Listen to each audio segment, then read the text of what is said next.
It's your boy Kenny. We got a couple of guests in the building. Just go around, introduce yourself, and start with you, Jared. Uh, Jared, you know, sports debate of the year. I know y'all like that in there, but I'm here. What's happening? What up? What up? All right, go ahead, Cliff. Man, it's your boy Shout Time in the bed. I'm just here to cook something real quick. You know what I'm saying? Just here to cook. That's what it is. That's what it is. What it is. All right, Bo. All right, it's Blue. Blue. Opelousas is represented 337. Here to talk a little sports, that's all. All right, go ahead and introduce yourself, Coach. Man, what's going on, fellas? Coach J, James Dortez, man, Opelousas, Louisiana. Uh, just here to talk a little ball with my boys. That's what's up. That's what's up. Who is it? Somebody else just got on. I think that's Jordan. Go ahead and introduce yourself, Jordan. Is he on? Coach, what jersey you got on? Kobe? Man, you already know it, man. What you talking about? What you talking about, baby? I mean, I got on Anthony Simons, but it's all good. Hey, listen, I I respect got you. on Anthony Simons, but it's all good. You have to do it like that. I don't know what's going on with Jordan right now, but we're gonna go ahead and pop it off. Blue, I'm gonna start with you first. We're gonna start off with the first playoff series. Let's start off with the Pelicans last night since they went ahead and won. What kind of chance you give the Pelicans against the Thunder? I don't give them much of a chance without Zion. I think Zion would have given them the competitive advantage for them to maybe get over the top. But if they play like they played last night and they're hitting their threes, I say they can make it a competitive series 4-2. But I don't think they're gonna win it at all. I think everybody calls them the Pelicans. I don't too much like that name, but I trademarked that, man. Watch that. I trademarked it. right now that's kind of what they starting to look like. But I mean, I think they can make it competitive, but I don't think they have any chance to win that series at all. Since we're talking about the Thunder, what do you see as SGA MVP chances? If I'm picking MVP, I think he should be right up there at the top. I think between him, Luka, and Jokic, one of them should win it. If I was on the poll and I had a vote, I'd definitely vote him to be MVP. No knock to nobody else, but essentially number one seed, best player on the team. And I mean he's carried them. His second fiddle is probably a guy we really don't know. We could say Chet Holmgren, but I don't think that's his second best player. I just think with him, they're a whole different team. Without him, it wouldn't look really good. When you look at Luka, he got Kyrie. There's not much after that, but he does have Kyrie. And same with Joker, he got Murray. And then they all got their role players. I think Oklahoma City's second best player right now is a role player. It's not a quote unquote star or superstar. So for me, I would give it to him because I think he did the most with, I don't want to say the least because as a team, they're really good, but without a true second star. Got you. What's your thoughts on that, Cliff? I feel pretty much the same way. Not I don't think the Pelicans are Pelicans, but without Zion, they're not the same team. You know what I'm saying, that they would be. I love CJ McCollum, but it's just like, he supposed to be the best player with BI, but CJ is the most veteran player, so he's supposed to like take over games, and I don't feel like he gave him that last night, but they got a good team. But yeah, SGA for MVP. I'm a Kentucky guy, so of course I'm gonna feel that way. But like you say, Chet's supposed to be the next best player. You got Lou Dort. Everybody on their team is decent. Jalen Williams, they good, but they not elite number twos. You know what I'm saying? So even for the Thunder to be in the position that they are with the young team that they are, I feel like them versus the Pelicans is something we'll see in the future. 2 years from now, that'll be a great series, right? If Zion is healthy. I always got to put that when I talk about the Pelicans. If Zion is healthy, then them versus the Thunder be a good young series. Them versus Minnesota, like them versus Sacramento will be stuff we'll see for the future. But I just don't think right now Even if Zion was healthy, they have enough just to beat the Thunder. Because the Thunder, my group, we did a list of the 100 best players. All 5 of their starters made the list. And I see why, right? That's why they're the number 1 team in the we talking about a young team being the number 1 team in the West. Does that matter come playoff time? No, right? They'll get out the first round, get to the second round, get beat. But I do believe the Thunder have the advantage in this series. Jared, so how long do you keep up with the Zion and Brandon Ingram experiment? I think the Pelicans have other problems besides the Zion and Brandon Ingram experience. I know a lot of knee-jerk reactions when they lost to the Lakers in the first play-in game was, oh, look at the performance of Brandon Ingram and whatnot. And really, there were some questionable shot selections he took or whatever. And I think that was more so him trying to play himself back into like important game shape, and you took some bad shots. Now, that being said, Zion gets hurt at the end. I disagree with what Willie Green did and not, finish the game with Brandon Ingram. I know he had a bad game, but nobody was giving you real offense for real outside of Zion in that game. So, I mean, it doesn't really hurt you necessarily to put Brandon Ingram back in that game and see if he can get his shot to fall. That being said, I think a difference so what people wanted for a while now was to see Brandon Ingram and Zion healthy to see what they can do. When they were healthy together, the Pelicans looked fine. The combination of Brandon Ingram and Zion, the pick and rolls they tried, the Zion playing point forward thing, which I'm not a huge fan of point forward general, but if it works, it works. And they looked fine. So then Brandon Ingram misses games. You see a whole lot more from Zion because he was still able to play, and then he was putting on the show against the Lakers. Last night against the Kings, everybody picked the Kings, and by everybody I mean people in the group, people on TNT and stuff like that. All the Kings should win this easily because they don't have Zion. And realistically, for what the Kings have, they probably should have won that game. Like Sabonis is a bad man. De'Aaron Fox is real nice, and he had a real good game yesterday.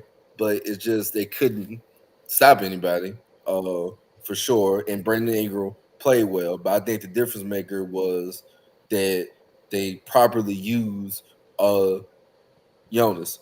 It's like I understand he ain't the quickest, he ain't the fastest, most athletic center, but if you need size, I mean, he's 7 foot 250 or whatever. He bigger than anybody on the floor. They had to play Alex Lynn for the Kings just to add some size. Is like play him in spots, get him open, get him. He's good around the basket. It's like feed the ball to him if you can't get in the offense. So I think the Zion and Ingram combination is fine. I just think, just like what Clip pointed out, they need health.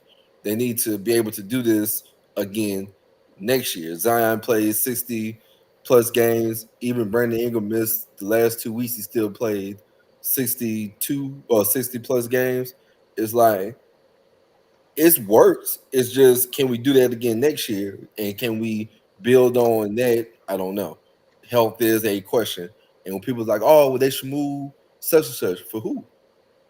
Who makes that team better? You don't know what you're building around Zion because in previous years, he hasn't been healthy. So you can't say, oh, we need to get such and such player and they could build around Zion. We don't know. I remember, and correct me if I'm wrong, because Blue, you're a Pelicans fan too. I remember when New Orleans was actually in the 1 seed when Brandon Ingram was injured. But that goes back to saying that Right. you can't depend on Zion health. But I think if Zion is healthy, if he ever gets healthy, I think you move on from Ingram. That's my You think so? Oh yeah, I think you move on from him. Definitely, definitely. That was gonna be my take on the whole thing. When you Oh, talking go about ahead, the coach. Pelicans. My bad, coach. Go No, ahead. no, you good, you good. That was I, my Yeah, take I, on who? the Pelicans. I think they Without should move on from him too.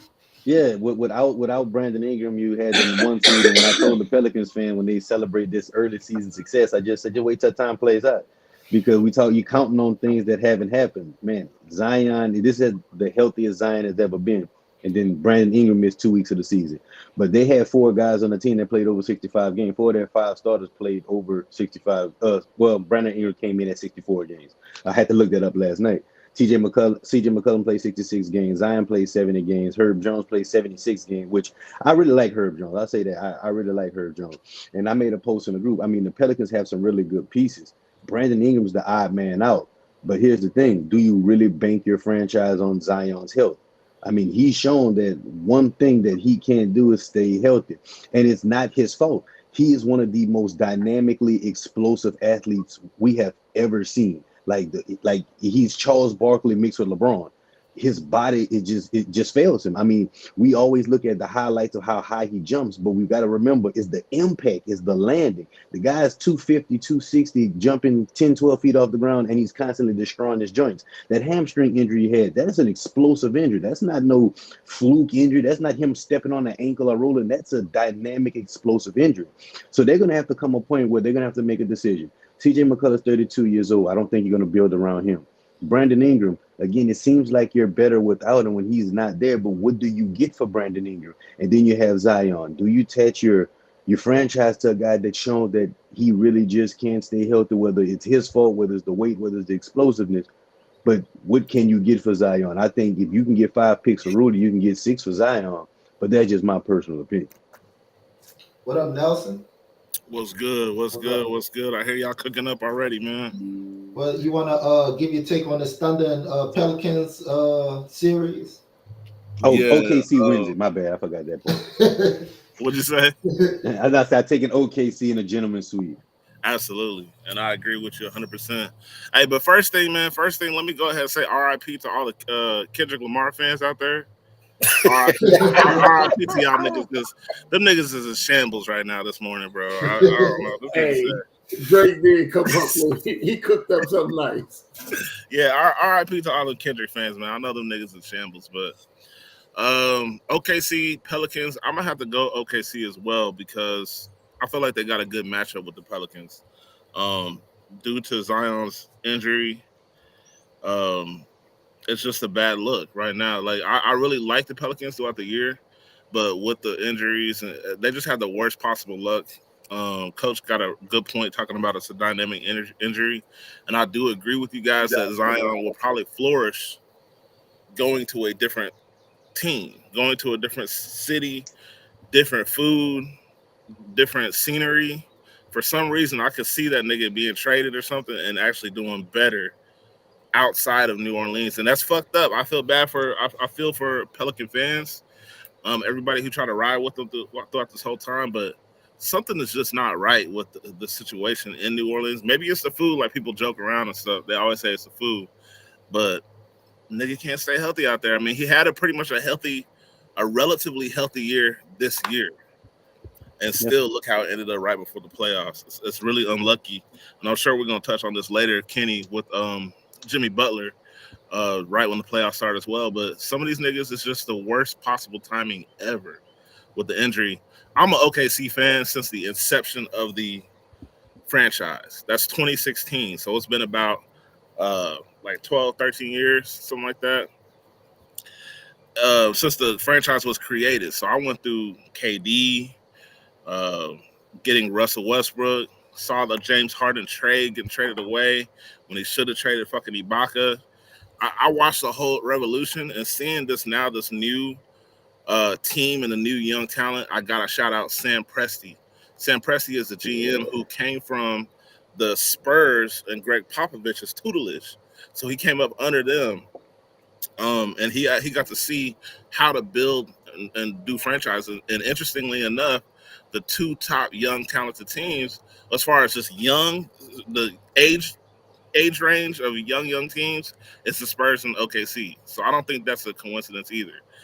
OKC got youth and they also got a lot of continuity. A lot of people don't talk about this, but one reason that kind of hurt SGA with the MVP, if SGA wins the MVP, I'd be happy as fuck. I just don't think they're gonna do it because when you look at one of the main factors of the teammates and everybody who had playing time, um, the OKC Thunder have the most starting minutes out of all starting five. They all played at least 70 games. That's including SGA. So nobody was out hurt. Nobody missed anything. They had a lot of chemistry to build a lot of shit. I actually think they might win 2 rounds, but I would love to see them at least win one round just to get that experience and everything like that. But right now, I feel bad for the Pelicans. They just like barbecue chicken right now, just waiting to get cooked up. So I'm gonna go OKC in 6. Okay. Let me ask you this. Uh, Let me go back to you, Cliff. Do you think the Lakers should have risked losing that playing game to play OKC? No, I'm gonna say no. I heard a theory on First Things First. Shout out Nick Wright and First Things First with Chris Broussard and all the niggas. I think that's the best sports show on TV right now. That's fact. Sports TV has gotten just trash lately, but they actually have fun. But he had a theory where if you want to face Denver, face them early. Yeah, I heard. And the reason why he said that is like, go ahead and pull the fucking Band-Aid off and get it out the way. Because if you can beat them, now the pathway looks so much more clear and so much more viable. Right. Going through OKC might have beat them niggas up. Let's be honest. And I do think the Lakers definitely would have won a series against OKC. But I think you said this, Kenny, and I think Jeremy Anderson, I'm gonna shout him out in the group, said this in the group. Y'all were agreeing that don't play with fire either. Play to win. Don't have that mentality of trying to like lose and trying to avoid certain niggas. I mean, you trying to duck the smoke. Like if the Lakers trying to duck the smoke with Denver would be like Kendrick trying to duck the smoke with Drake. Come out and go ahead and drop your track, nigga. You know, go ahead and make this shit happen. So don't try to duck the smoke. Fucking man up. And I'm still on the fence. I haven't made a decision on the Lakers versus Denver. I'm on the fence. I'm thinking it might go 7 games. So if it goes 7, it's very possible. I think it's gonna be one of two things. It's gonna be Lakers in 7 or Denver in like 5 or 6. It's gonna be a 7-game series or ass whipping. No in between. Ain't no in between. I don't think it made no sense for the Lakers to lose to try to play a little seed. You got to play them eventually. Well, you don't get out the West. Not just that. It don't pay to lose to play the Kings because you probably lose the Kings because we can't beat the Kings either. Hey, I made a post that said the Lakers were screwed either way. Yeah, keep it a buck. I just don't think it's to try to avoid a team. What's the either you take them out now or you see them in the finals. You're gonna have to see them one way or the other. And I'll be honest with you, as a Laker fan, the teams that gives us the most fits are teams that's youthful and energetic. We didn't want to see the OKC. Yes, we could beat them in a 7-game series, but what it would take to do that, I don't think we can handle it because that would be a fast-paced, up-and-down series. That's something LeBron nor AD wants to be involved in. They want to control the clock. They want to grind the games out. That's why the Denver matchup is great. We know Joker's not going to push the pace. We want the ball in Jokic's hand so we can set up our defense and have our back to the basket and gives us our best chance to keep everything in front of us. We don't want to go up and down because we see how that shit ends. The Kings run us out the building. Golden State usually runs us out the building. Most teams that run and get up and down the floor runs us out the building. I don't disagree with that. I agree with that. Right. Only thing I will say, I feel like experience matters come playoff time. But like you said, them running and they can't keep up. If you can run the team at the gym, their experience don't matter. It don't matter. It don't matter. If you and like you said, those teams are fast. They want to get the ball off the rim and go. They don't want to talk about it. They not trying to screen ram. They not want none of that at the top of it. They trying to come down here quick. So I agree with that. I feel like experience matters, but if you getting ran at the gym, that don't matter. Well, I got you. Think about the basketball today. That was about 20 years ago. People laughed at Mike D'Antoni that he would encourage his teams to give up layups to get the ball so we can push it as fast as possible. Now, damn near everybody in the NBA plays like that. They will surrender layups. They will surrender little bunny jump shots just to push the pace. It's just crazy to think that back then. Now we were laughing at that guy. And everybody plays that way now. I hate Mike D'Antoni as a coach, but you ain't lie. Hey, also another thing about the Lakers Denver, if you look at last year's sweep, right? Chris Broussard had a joke calling it. He said it's a close sweep. That was a close sweep, but it's actually kind of a funny joke because if you look at the last 4 games that they had, 3 out of the 4 games on that series, Anthony Davis did not play well. Niggas did Hey, not play well, and they listen. was within close points between. There was a close point differential in the fourth quarter of each of those games. Hey, So but it's like listen. niggas didn't even play good, and they was really in 3 of the 4 games that could have won. So yeah, you got swept, but the way things turned out, Jokic hitting, crazy shots, things like turned out at the very end. Them niggas clutched them niggas out, but it's throughout the game and throughout the personality of the series, they actually competed. I think Jokic actually had a quote saying that was one of the hardest series that we played.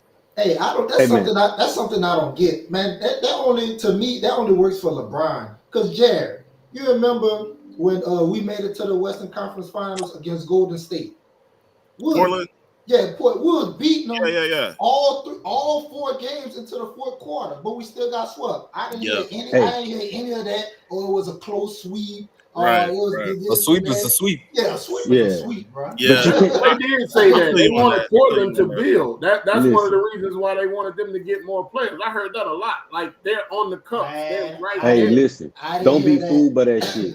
They all talking about that close games. If you actually watch those games, they were only close because the Nuggets was in cruise control. The Yeah, Nuggets pick it up in the fourth quarter. That's the difference. right. They'll get that 9 to 12 point lead late in the third, early in the fourth, and they kind of take the gas off it. They start running offense for Michael Porter Jr. They start working on slashing and kicking shit. But when shit get tight, when that 7 minute mark in the fourth quarter happens, man, they get right back to slicing motherfuckers' ass, and that's why it looks like it's close. But then Denver says, "Hold my beer and let's get up out of here."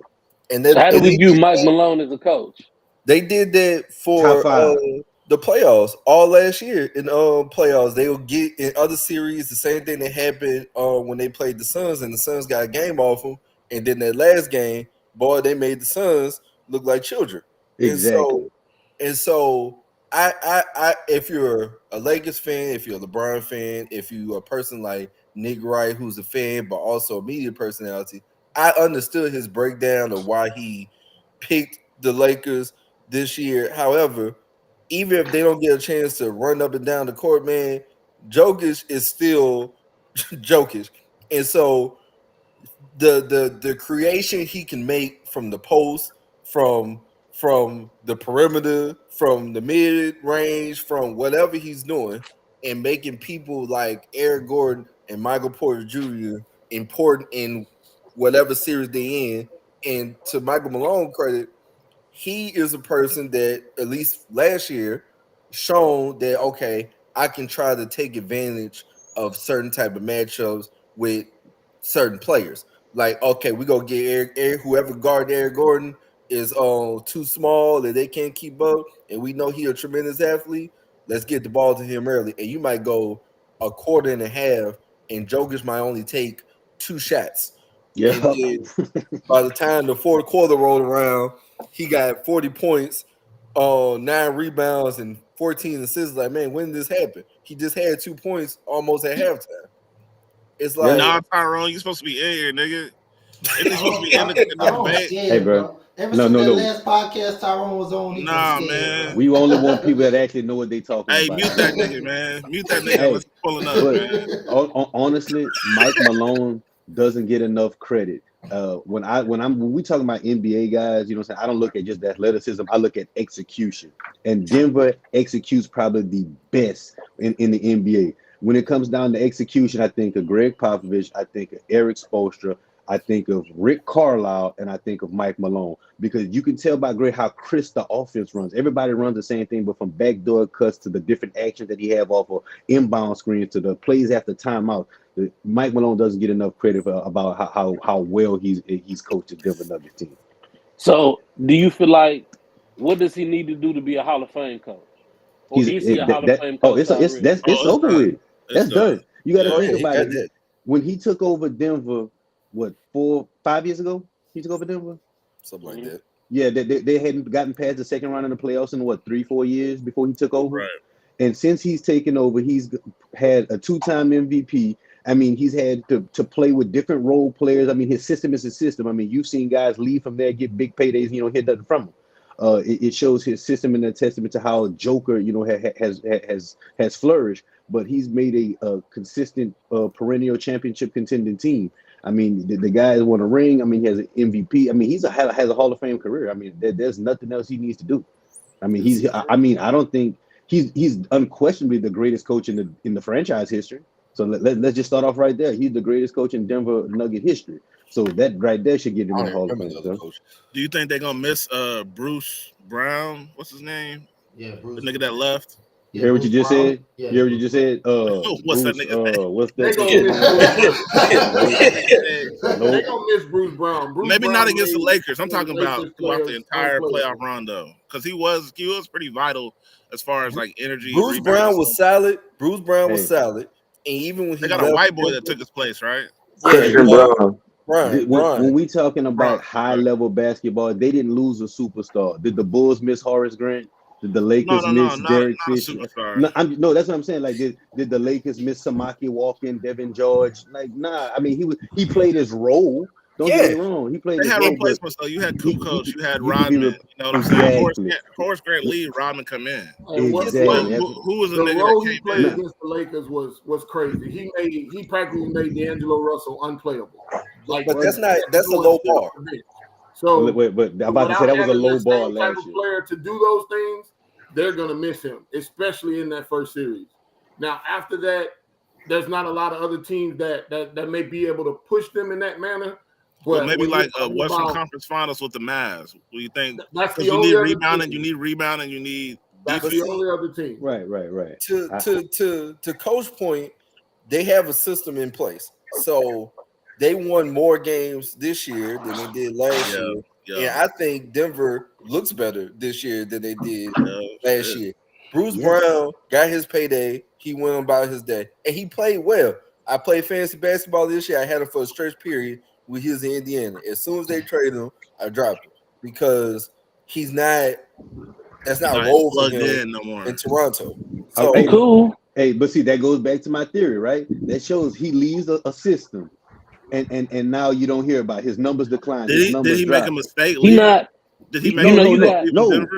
Hey, you got role players like Rick Fox, like from the NBA, Rick Fox, Robert Horry. You got players like those that can go to other teams, Steve Kerr, and make a difference. He ain't that. He's not that guy. He ain't that. You're not missing that much. It's somebody else on Denver because Denver drafts well. Denver drafts extremely well. Rain, nigga. I'm about to jump back on, bro. Yeah. So Denver drafts extremely well. So you know they've drafted. Just be Missy Elliott, dog. Denver drafts well, and they got a good system. But if you go back and you watch that playoff series with the Lakers, like to say we're gonna just put somebody in there and that's gonna do that, I'm not saying he's all-star caliber play. He did take his money and run. He bolted. He took the most money possible. Did he make a mistake leaving? Absolutely. I think he fit perfectly there. How? Because, How he lost? See, that's a fan perspective. You got to think about him. He got his ring. My children losing from a standpoint of getting his money. I'm taking my money too. Don't say that. Just saying in the idea extending his career. I get what you're saying. Extending his career, basically. I'm taking the money too. I don't care if I gotta go and play wherever. I'm taking the money too. Like, let me not say he lost for that, right? I'm saying as far as extending his championship window. Okay, I got you. Championship basketball. That's what I mean. I got you. Go get your money. Like, I think Denver prepared since he left. Like, okay, well, he's not there anymore or whatever. So they started to implement their system again and get other people to contribute throughout the year. So when the playoffs come, it's like, okay, they play the Lakers again, and this time it's in the first round. It's like last year, it's like, oh, they made D'Angelo Russell irrelevant. It's like that's not a hard bar or a high bar, really, because D'Angelo Russell is if y'all really paid attention to him last year as well, Christian Braun always replaced Brown in the substitution. So that was basically a play / like practice slash like getting him involved in the system in general, even when that was his rookie year. Get him Now, ready. yeah, And he getting him had some ready. moments Exactly. last year throughout the E- series. I mean, throughout the Exactly. season. Exactly. So now when you lose Brown, which Brown was very vital, we all watched that in a lot of the series. But now you don't lose much, and it's still very vital, and then you still see the continuity was very fluid. So I don't think, and obviously we know that Brown was a hell of a defender, an energy guy, etc. But they're gonna be fine. I mean, they're gonna be good because Michael Porter Jr., Aaron Gordon, KCP, and the role players and how they play so fluidly, as well as nobody's selfish and they play as a unit.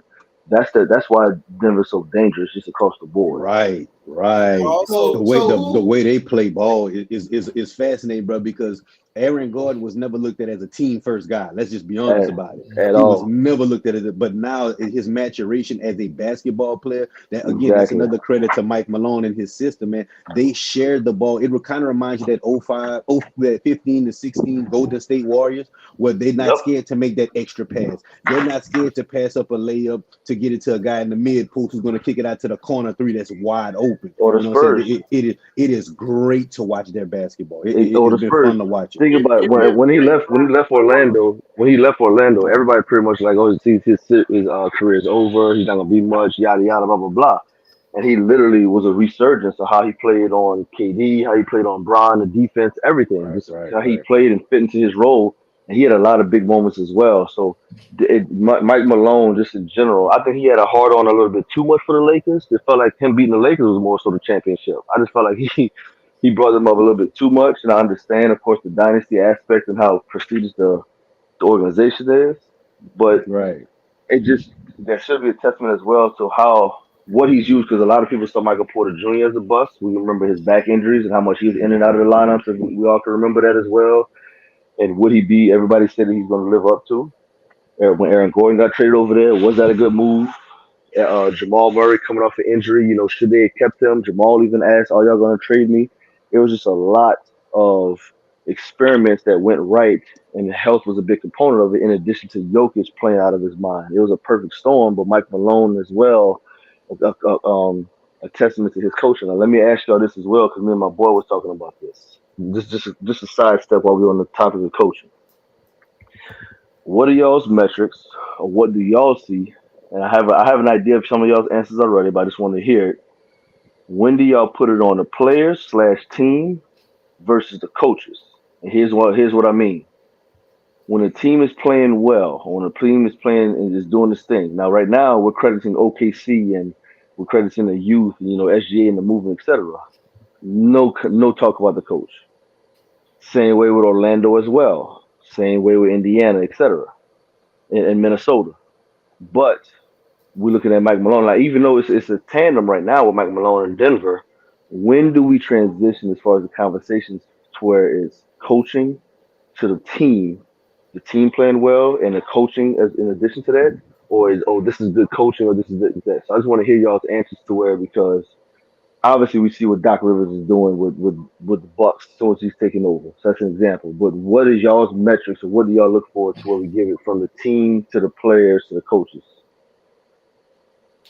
I think the players deserve majority of the credit whether they win, and they would deserve majority of the blame when they lose. I mean, it is what it is. But coaching is needed though. It's more like 75-25 to me. Uh, you might From what need to what? 75, 25, who to who? 75 players, 25 coaching. Okay. That's what it is. Coaching is needed in certain situations like adjustments. Like you just said Milwaukee. Now Milwaukee brought Dame in to be an offensive get more offense on the team. That's why they brought Dame in. But when you bring in Doc Rivers, a defensive minded coach, I mean it pretty much just scratched out why they brought Dame in. So that's why they're struggling. Wait, hold on, Tom. I'm not gonna let you go. What the? Listen, as some guy that's in the profession, you just said they brought in an extra offensive guy but there's a defensive minded coach, so he don't understand offensive side of basketball. It's See, that's not a what we. strength. It's not a But strength. but you still know how to. You should still know how to put up X's and O's to get. It's the other half of the game. It's not like football when Cool. when you're Coach, offensive mind. You're not me, expected me and you to been on this podcast and saying Doc Rivers right. is overrated as a coach. Oh, very much so. I don't think he's that That's good not of a his strength. defensive coach. I don't think he's a good defensive coach. Better than offense. I don't think. Listen, think about it. His best defense is Tom Tibbs was his defensive coordinator, basically. His best defensive coach is Tom Thibodeau was assigned to handle defense. So what is Doc Rivers known for as coaching? I'll ask anybody on this panel. What is Doc Rivers' strength on coaching? Superstars. I was about to say honestly. It's not superstars either. Which is he I'll had say this. I'll say this. Embiid, he had Harden. It's not superstars either. I'll That's say the this only about time he excels. That's the only time he looked good is when he's had those type of splash type players. Exactly my He point. hasn't did anything else. His X's and O's are L's and V's. Horrible. Exactly. That's what I'm saying. So like when we talk, that's how you can tell about coaching. How I talk about coaching. What are your plays when the game is stationary? When it's late in the shot clock, what can you call to free up your superstar? When we coming out of timeout, when the defense is set back to the basket and everybody looking at you, what can you scheme up? Can you draw up your player to get an easy look? Can you get a backdoor cut for a layup? Those are the things when you talk about coaching. When you're getting your ass kicked on that one high pick and roll, what are the adjustments that you can make on the defensive side to make things happen? See, that's what we forget. Yes, my strength may be the offensive side of the basketball, offensive basketball, but you still have to understand defense because again, it's half of the game. So when you can look at defensive adjustments in the middle of a game, I'll give you a perfect example. When we used to watch Phil Jackson back in the day, we knew the triangle was tried and true, but he would also figure out things on the offensive side that teams wanted to do. Like, think about it. Garrett Payton and Vin Baker and Sean Kemp, they were the high fly. But if you go back to that 95 game, that 95 series, there wasn't a lot of highlights from the Seattle Supersonics as far as that pick and roll lobs to the rim. There wasn't a lot of highlights of that shit. Phil Jackson took away what they did the absolute best. What did Utah Jazz do better than anything? Pick, roll, pick, and pop. Well, Phil Jackson found a way to neutralize that best he could in those 97 and 98 series. That shows a great coach where I can affect both ends of the court. Now, that doesn't take away from the superstar aspect because at the end of the day, you got to have them Jims and Joes to put the ball in the hole and to stop others from putting. But it's a perfect match. I call it a 60-40 because at the end of the day, as a coach, if I have great talent, you make my job that much easier. But I also have said this. You look at a guy like let me see, Rick Carlisle. Rick Carlisle makes the best of what he has. What he did in 2011 finals is nothing short of one of the best coaching jobs anyone has ever seen. He took the Miami Heat and made them play a style of basketball that they weren't accustomed to. He attacked them from all points, and he did it with 4 midgets on the court. So that's when you talk about coaching meets personnel. I think with the coaching, particularly so with Doc Rivers, I think my brother summed it up pretty well. Is like Doc Rivers is an overrated coach who is getting jobs because he has a ready-made excuse everywhere he goes. So when he was with the Clippers, it was Kawhi Leonard, Paul George can't stay healthy. When he goes to Philadelphia, Embiid had some health problems. James Harden, after the first game in that series, James Harden turned into whatever version of James Harden that you get. And so then he gets to he's out of a job. Then Milwaukee didn't look great with the coach. Now I don't think they should have fired the coach, but people still had a whole lot of questions about Milwaukee and blah blah blah blah. So he gets fired abruptly. Didn't see that coming. So then Doc Rivers is essentially like immediately top of the list. Like, oh, we gotta get Doc Rivers. It's like nobody else but Doc Rivers. Like, really? So then you get Doc Rivers, and now it's Giannis is hurt, and Dame is not really a defensive player. Dame ain't never been no defensive player. And so, Exactly.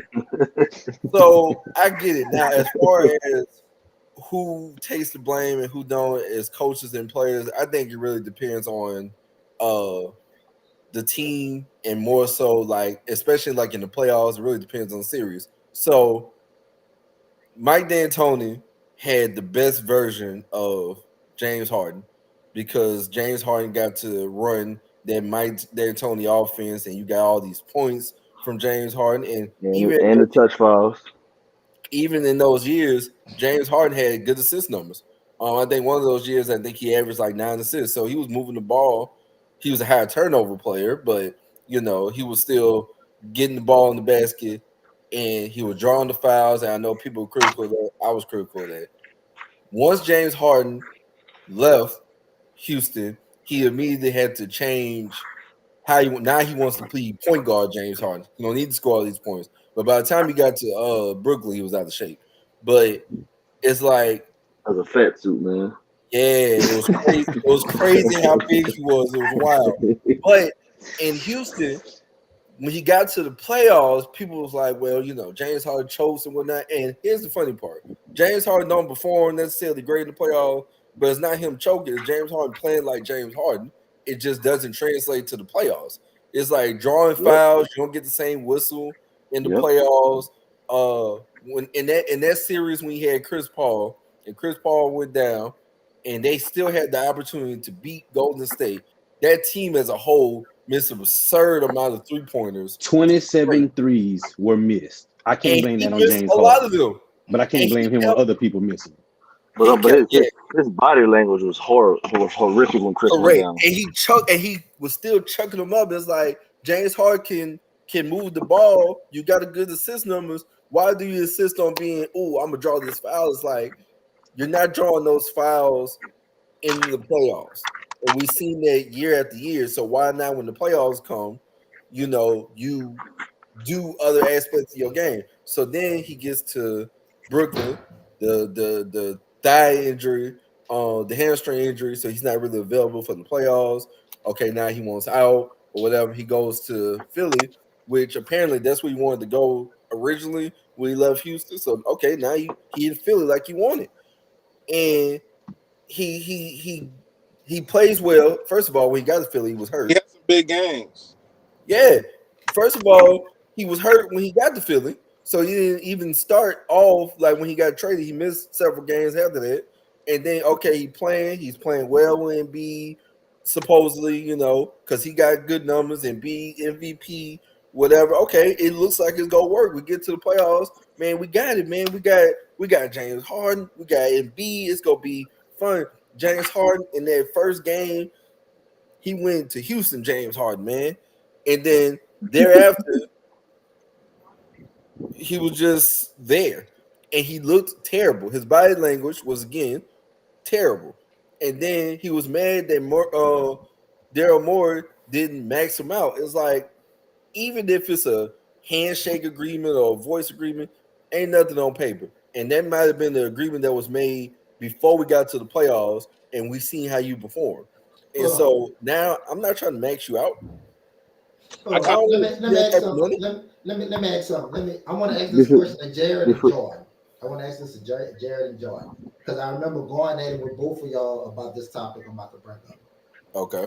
So I wonder if it's the same thing I was thinking about, but go ahead, brother. Last year in the playoffs, when I said as soon as Miami Heat won that series against Milwaukee, I made a post in the group. I said Giannis was wrong. That shit was a failure. That was a failure. The number 1 seed losing to the number 8 seed when you are predicted to go to the finals. I said that was a failure. So do y'all think now that Boston has the number 1 seed, if they lose to Miami in the first round, is that a failure? I think it was a failure for Boston last year. Because even though Milwaukee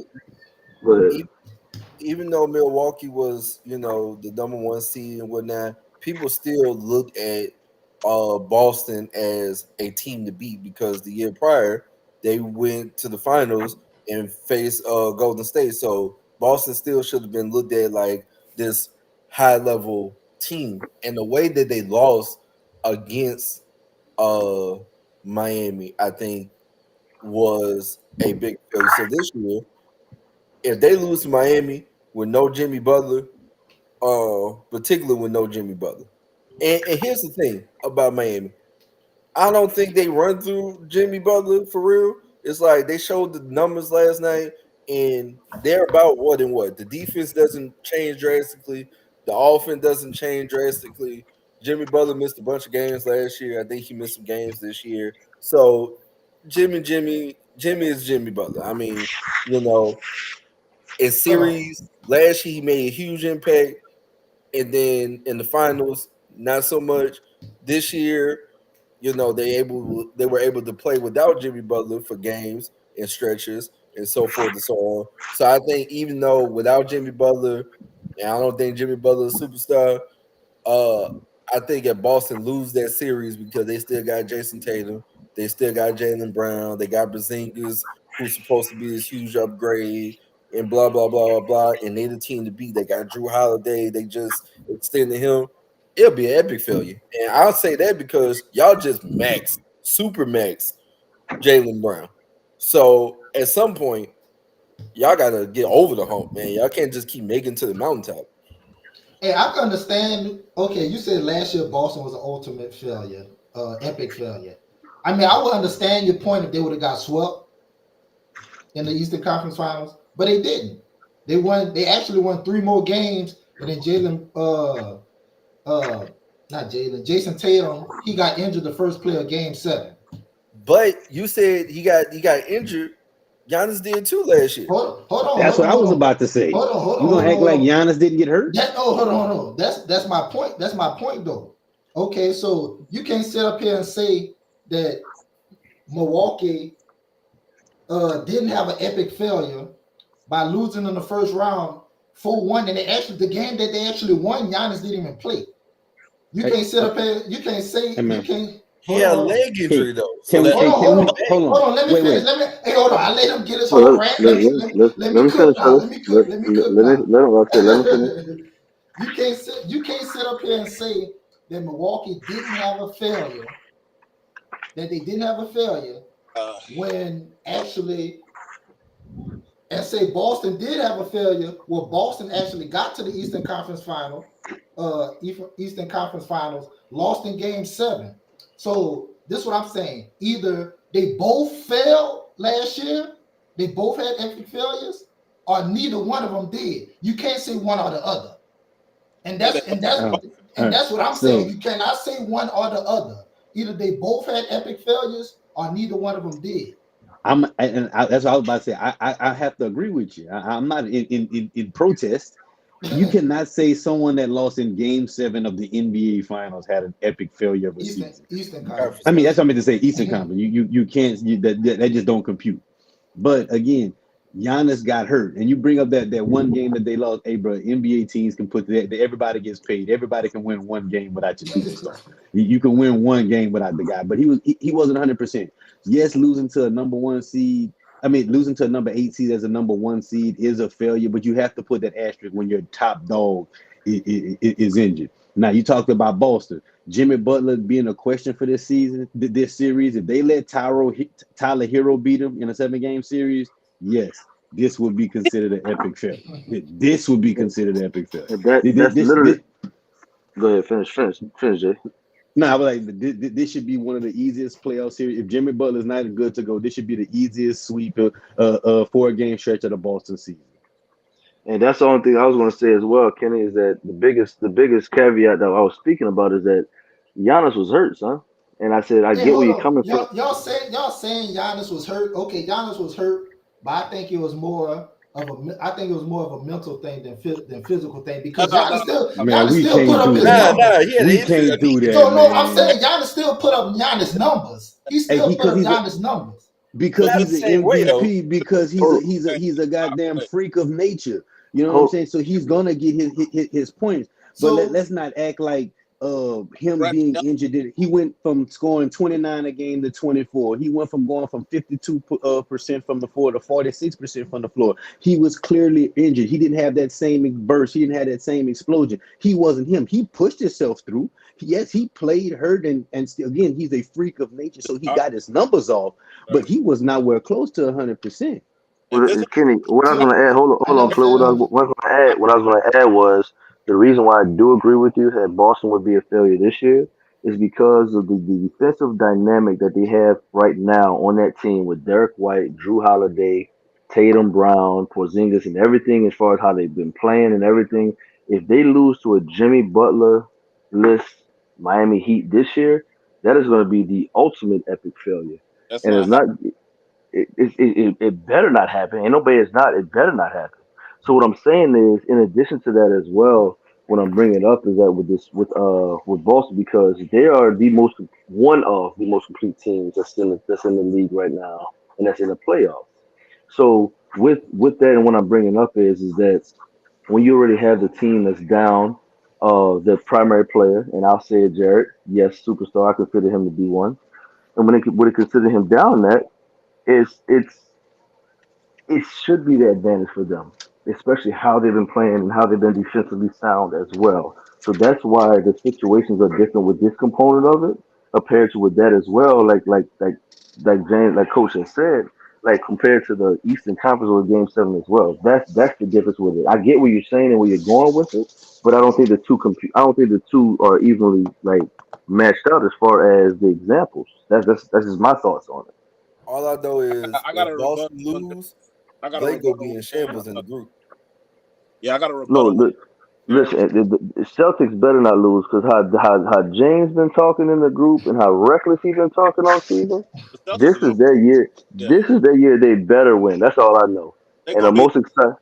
at the very minimum. I think it's crazy to even think about Miami beating them. But one thing about the context when he said that Giannis played hurt, there was physical therapists. Physical therapists have their own YouTube channels and shit now. They like to break down sports injuries. The particular injuries that Giannis had, they said this nigga should not play. at all. He should not Okay. be playing. So they had to So put that nigga That's not. probably what led to injuries this year. My so point. hold Yeah, on. to be real with you, yeah. 38 and 20, 38 and 20. That was what he had in game 5, 38 and 20. Hmm. That's crazy. That's crazy. You doing Like, injuries that you shouldn't be. You should be sitting out. okay, 38 and 20. That's great. He was supposed he was Toughed injured. his way through it. Okay. He toughed He, his he way. was injured. He played on. But that's still Giannis numbers though. You Yeah. know why This is I a said part But you of know now why I Giannis said it didn't was a play. lot excuses for our mental. favorite players. This You is where know we get to excuses for our favorite players.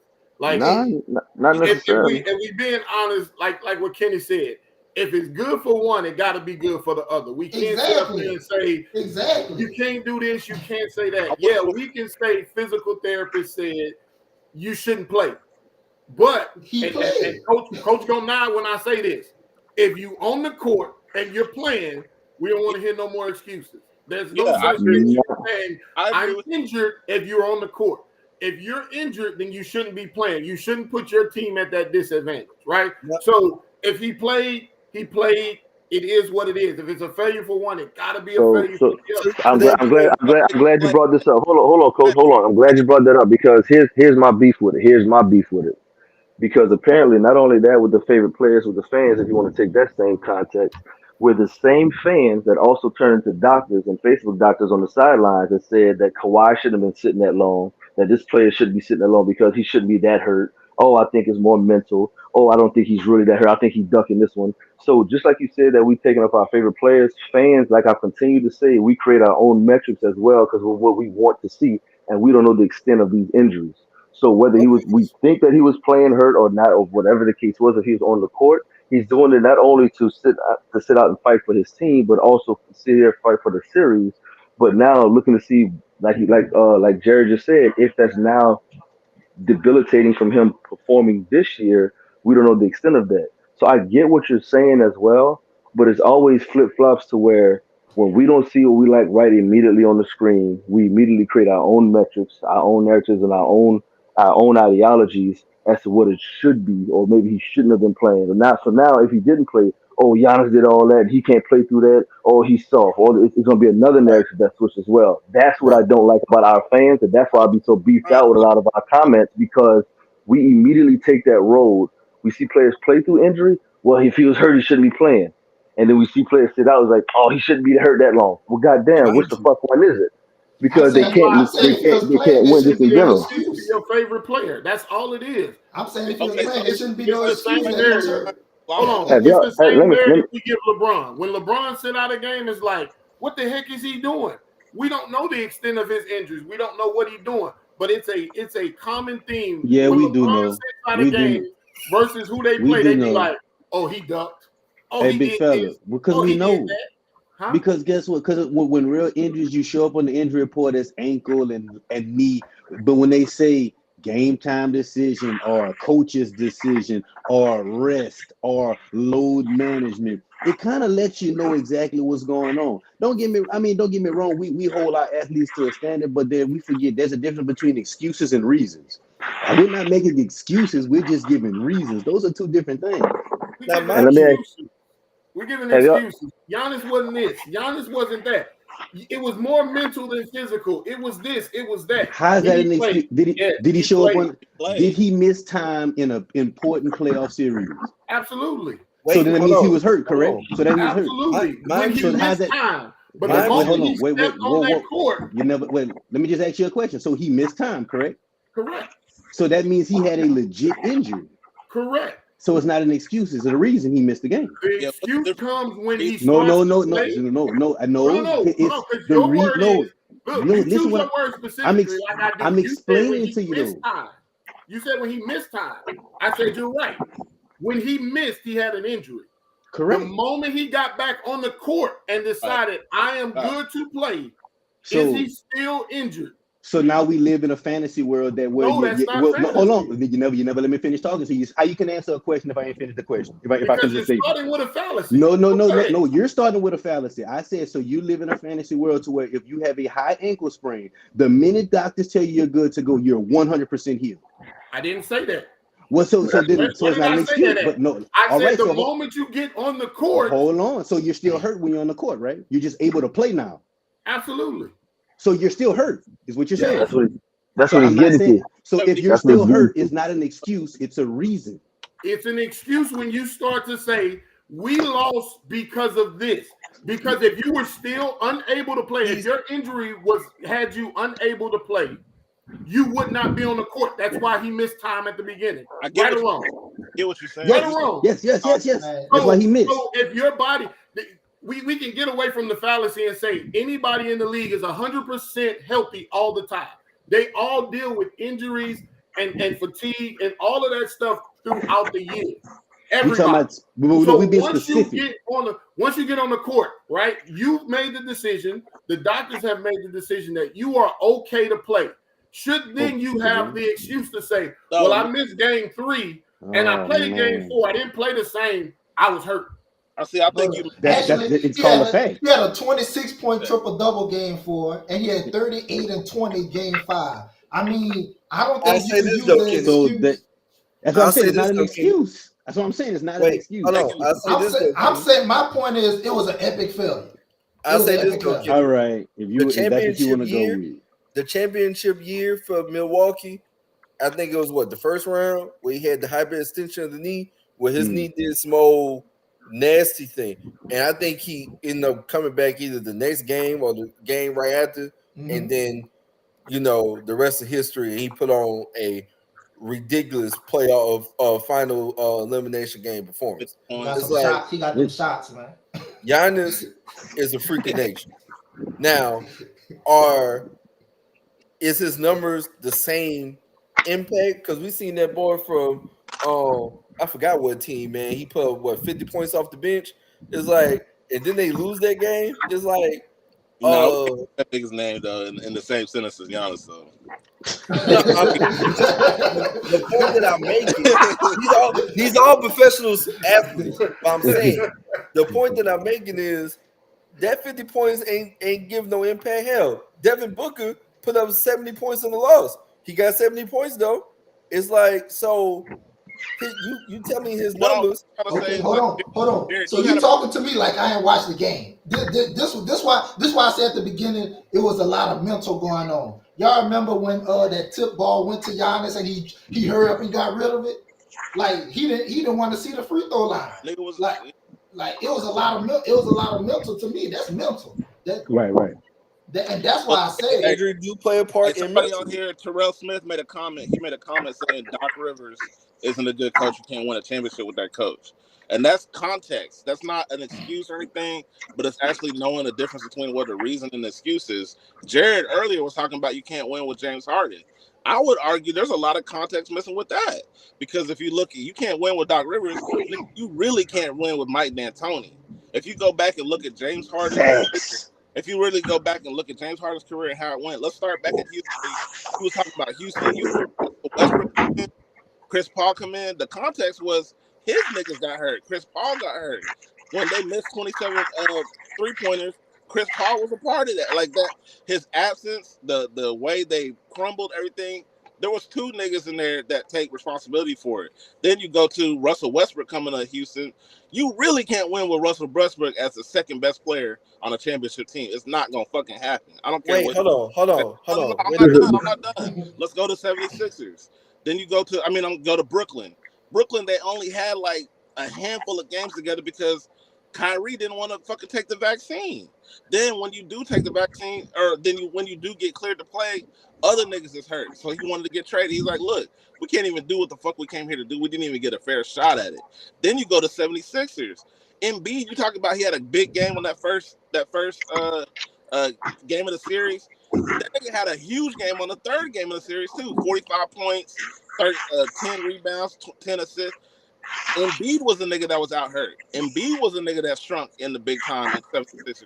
I actually think there is a recipe to win with James Harden, and that recipe is have a very good defensive team and let this nigga be the offensive catalyst to facilitate the offense through it.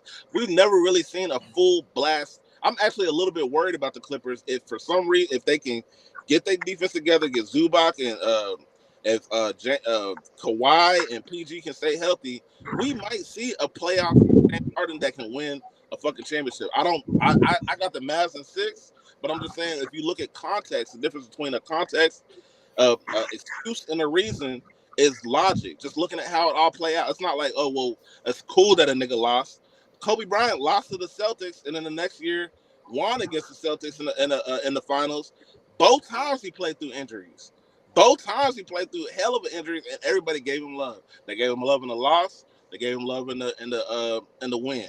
So it don't matter. Like if you really injured as fuck throughout a playoff series and you playing, yeah, that's everybody. But certain niggas do get damn near worship, and Kobe Bryant is one of them niggas that get damn near worship. So I don't think that it's actually true to say James Harden is like totally a playoff disappearance because he's had huge But playoff I games. didn't call him a playoff disappearance. I gave context for the James Harden thing. He can win. James Harden plays like James Harden in the playoffs.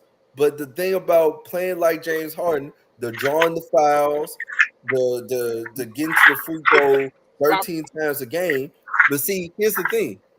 The version of James Harden you have now is not the version of James Harden that got him paid, that got him all this money in Houston. The big money James Harden. Now, it got him paid to stay in with the Clippers, of course, because what they want is a version of James Harden. I said James Harden assisted the ball well when he was in Houston. That was a season where he averaged 9 assists. That was a season where he averaged double-digit assists. The season that Russell Westbrook won MVP, James Harden was only averaging 2 rebounds less, but he was averaging more points, the same amount of assists at the very least, and Houston was a better team. They was top of the Western Conference. And OKC, I think, was bottom 6. Yeah, it's number 6. Something like that. Second best player was Chris Paul. Your second best player was Russell Westbrook. I'm just saying. Here's the thing. Your best player was James Harden, and James Harden had games where he did not perform well because he was still playing James Harden basketball. The best player for LeBron was AD when he won a championship. The second best player for who won the last championship? Denver was Jamal Murray putting up huge fucking games. If a nigga like Chris Paul disappears, or if a nigga like Embiid disappears, you gonna lose. Now, mind you, the year that he had Russell Westbrook was the year in the bubble, and they went to the playoffs. They lost, and to that the was Lakers. the furthest Russell Westbrook had gone. Without KD, he turned back into monkey since he stopped playing with Kevin Durant. So, and he didn't even play in their first series, but they played OKC, I believe. He missed 2 games, I think. I think he missed 2 games.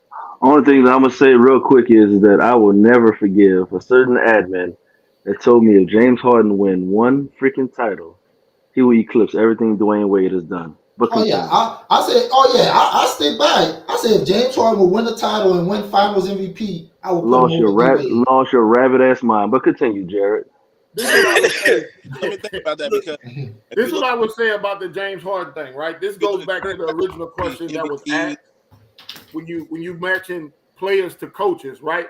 The thing that we forget is once we get to the playoffs, you got time to lock in on a team for 4 straight games, right? It's not Houston tonight, OKC tomorrow, LA the next day. You're gonna lock in on that team. So now you're gonna be able to look at those things that they do. To my man with the muscle shirt, I can't think of your name. Yes, he didn't get those fouls because they were able to lock in. They put a defensive scheme in place to do certain things to neutralize him. Now, what D'Antoni should have did was come in and try to find a different way for them to score, right? That's where coaching should have took their players to the next level. Right. When we missed 27 threes in a row, at some point we should have said, somebody get on the block. Capella, get on the block and shoot me a jump hook. Let's just break the monotony of shooting 27 threes, right? We should have did something else, but coaching didn't elevate that team. It stayed, we're going to do what it is that we're doing. We're going to chunk up these threes. One goes in, and maybe we can break through, but that's where the coach didn't make the change. When the game was stagnant, he wasn't able to say, let's shift and do something different and elevate our team to the next level. Why saw that with Giannis too when they made the wall. They made a wall on Giannis throughout the playoff series, and the coaching couldn't get around. They couldn't figure out Toronto ended up winning the championship with Kawhi because they couldn't figure out how to get Giannis past this wall, this barrier. So Giannis had Eric Bledsoe as his point guard. Eric Bledsoe. Before you continue some more, because I think I only heard Kenny and I think Jared. So Coach Nelson and I think that's not Cliff. What's your name, bro? Blue. I want to hear y'all's input. I'm gonna get to why at the end of it. But the coaching versus players, which y'all's percentage and what y'all blame. So I just want to hear what y'all's think and what y'all's percentage are, how y'all correlate that. I say 50-50. 50-50. If you're the star player and your coach is not doing what needs to be done, y'all need to go ahead and bump heads and have a problem. Like Peyton Manning will fight his fucking coach. Certain players will fight their fucking coach. So audible out of some shit. They say Patrick Mahomes audibled out of shit against the Eagles to score 2 touchdowns because he saw what the fuck he saw. And they you can't cross sports though. So just like LeBron taking the clipboard when LeBron takes especially with some trash ass football, you better not cross. Hey, Rich, I'll keep it basketball. Watch your mouth. Football and basketball coaching. LeBron grabs the clipboard and when you ain't watch your mouth on the Pelicans, my brother. Give me the fucking ball. Michael Jordan said, fuck that. We're not running that play. Give me the fucking ball. I'm grabbing the clipboard and I'm telling the coach what the fuck's up.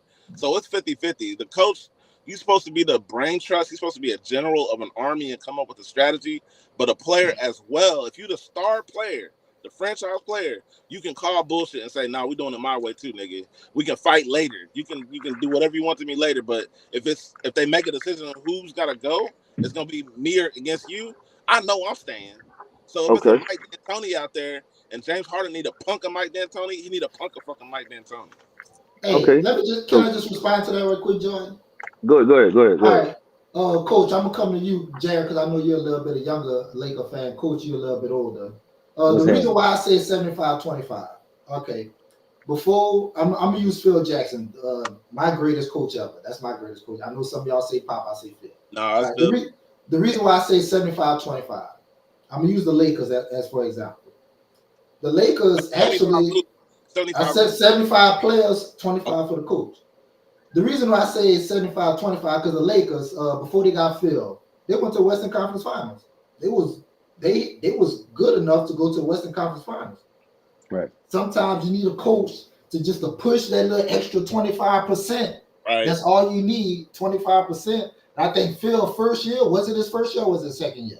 I think it was his second year with each time with the Lakers and the Bulls. Because the Bulls went to the Eastern Conference Finals in '89. They hired Phil, they won the championship 2 years later. The same thing with the Lakers. They hired Phil to win the championship 2 years later. So I think the players could get you as far as 75%. All you need is that coach that extra 25% to make those adjustments that y'all was talking about, to make Nah. those moves like Steve Kerr did when he replaced Mark Jackson. Whenever David Lee, he took David Lee and basically made him like a bench player. Yeah, Like sometimes you need that extra, just 25%. That's all you need to just push, to just make that push. Now let me push back on that. Coach, as you push back at the end, give your percentage. All right. Let me push back on that. I'm gonna give you the percentage first, and that's why I said it's a 60-40. You're underselling the coaching aspect of this because with the two things you forget when the examples that you use with Phil and with the Bulls and the Lakers, those are two completely different teams.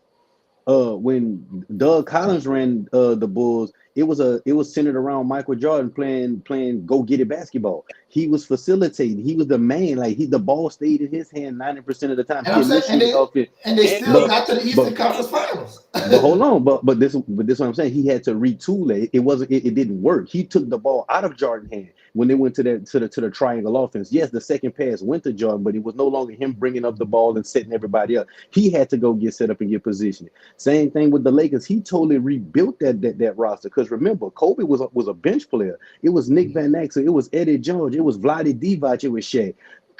When Phil came in, he got rid of mostly all of that shit. He put Kobe to the starting lineup. He traded Nick Van Exel for the rights to Devin fucking George because Devin George was a soft-handed post player, but it was key to the backside of the triangle as that third pass to get it back to the top of the key.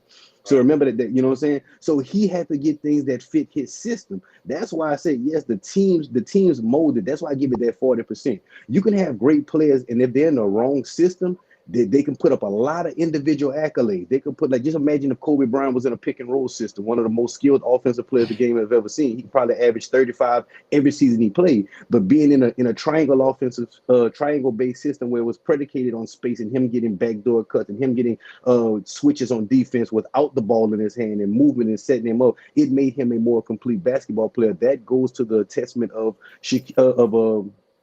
a great coach in Phil Jackson. Let's not act like that. You said that team that ran against the Utah Jazz before Phil got there, and when they lost to, I think it was the Rockets the year previous to that, when they lost in the playoffs. Man, Phil retooled that whole roster and turned into a three-peat contender. So I give it 60%, 40% because a great coach, a truly great coach, can make menial talent competitive. That's why I look at Rick Carlisle, J.J. Barrera, Jason Terry, Deshaun Stevenson. That's not three guys that you would say are starters on a championship team. If you just open up the books and you just looked at those three names, you would never say that those three guys would impact a championship team. But that took a coaching scheme for them to impact and become a championship level team. That is a masterful coaching job. Yeah, that's how Nick Nurse got paid in Toronto. Nick Nurse got paid because of the Kawhi combination. He had Kawhi, but he said OJ Anunoby. They had a figured out. They put that defensive game plan on Giannis. A lot of different things came together where the coach could show his ass a little bit with the strategy. And I'll break it down to Eric Spoelstra. Yeah, he had the Heat, but after the Heat left, people would thought the Heat would have fallen off the map and Spoelstra would be looking for a job. He retooled that roster and went to execution and top-notch level basketball. You know what I'm saying? Besides Jimmy Butler, who some people think, I've been saying he's an elite basketball player. I don't want head up many people saying that I've considered Jimmy Butler an elite fringe superstar. But besides Jimmy Butler on that roster, who can you say is a legit superstar on that team or is a perennial all-star, a perennial all-NBA team? They don't. They're just coached at a high fucking level. And I'm going to answer Blue. I want you to give your percentage. Give your percentage, Blue. Yeah. My percentage, I would say, is 55-45. I don't want to say 50-50 because I think at the end of the day, your players still have to be able to execute. So I'm going to give the players 55. I'm going to give the coach 45. And it's similar reasons to what Coach said, right? You have to have the right coaching game plan to get those players to the next level. I'll use the triangle offense, right? The triangle offense in Chicago didn't have a dominant center. The triangle offense in LA had the diesel, right? So he still had to make it work with two great players in a position where they didn't normally have that great player, and they took them to the next level. Another example I give is Mark Jackson and Steve Kerr, right? Mark Jackson gave the ball to Steph and said, go get it. Steve Kerr still let Steph be Steph, but then he started moving him around. He started allowing him to run. He gave the ball to Draymond Green and said, "You initiate the offense," right? So that coach has to see certain things, certain aspects to help elevate his team to the next level. Because at the end of the day, we are talking about NBA basketball players. The 12th guy will go to the rec league and wreak havoc, right? So you got to keep that in mind. We're talking about the best of the best, elite players, unless we're talking about Giannis' brother. But everybody else, elite players, right? Yeah. So I do think you need the That coaching. subtle jab was not necessary. That man uppercutted Oh, that that man so was subtly. unnecessary. He I got mean, That you straight was unnecessary. uppercutted that man Hey, so smoothly, hey, dog. The front office Jordan, plays a big look at the part in that comment too, that's man, on the screen because right the now, Jordan. Celtics didn't respond well to Brad Stevens as a coach, All right. but he is making all kinds of moves as the front office person. Hey, did anybody bring up Luka Doncic? Have we talked about Luka And Doncic at all? Yeah, we're gonna get on that. Nathan really wants you to though. Because I just want to say, what's up with the hate for Luka Doncic? We got to talk about that with Jordan, man, because Oh, I see I, somebody on the screen right now, Mr. Nathan Smith. We ain't even talked about this nigga, and he coming in hot. Hey, He is upset. this Hey, nigga before already before hating. before We ain't even brought it up. before we get to Luke, I'm gonna give mine real quick and we'll close it out and move on, Ken. All right. I'm me and Blue on the same page. And I think it's 55-45. And here's a conversation I have with my boys in general. So right now, Jared obviously with the Pelicans. Monty Williams at one point in time made history in the league with the most starting five when we had AD with the amount of injuries that we had on the team with everybody. We had fucking Luke Babbitt starting, and we had Alexi Argenza. We had freaking what's the old boy's name? I see his face, but I can't get his name Mark right now. Caspi. We had Austin Rivers starting. We had your boy goddamn what his name. But anyway, I can go down the list of the dark times. Coach, you had the dark times when y'all had the young Jordan Clarkson, Larry Nance, Wayne and Elliott and Wayne Tariq Ellis. Black. Exactly. Jordan Hill. So Don't forget Jordan exactly. So, but the reason why I'm bringing it up is Monty Williams. I still consider a great coach.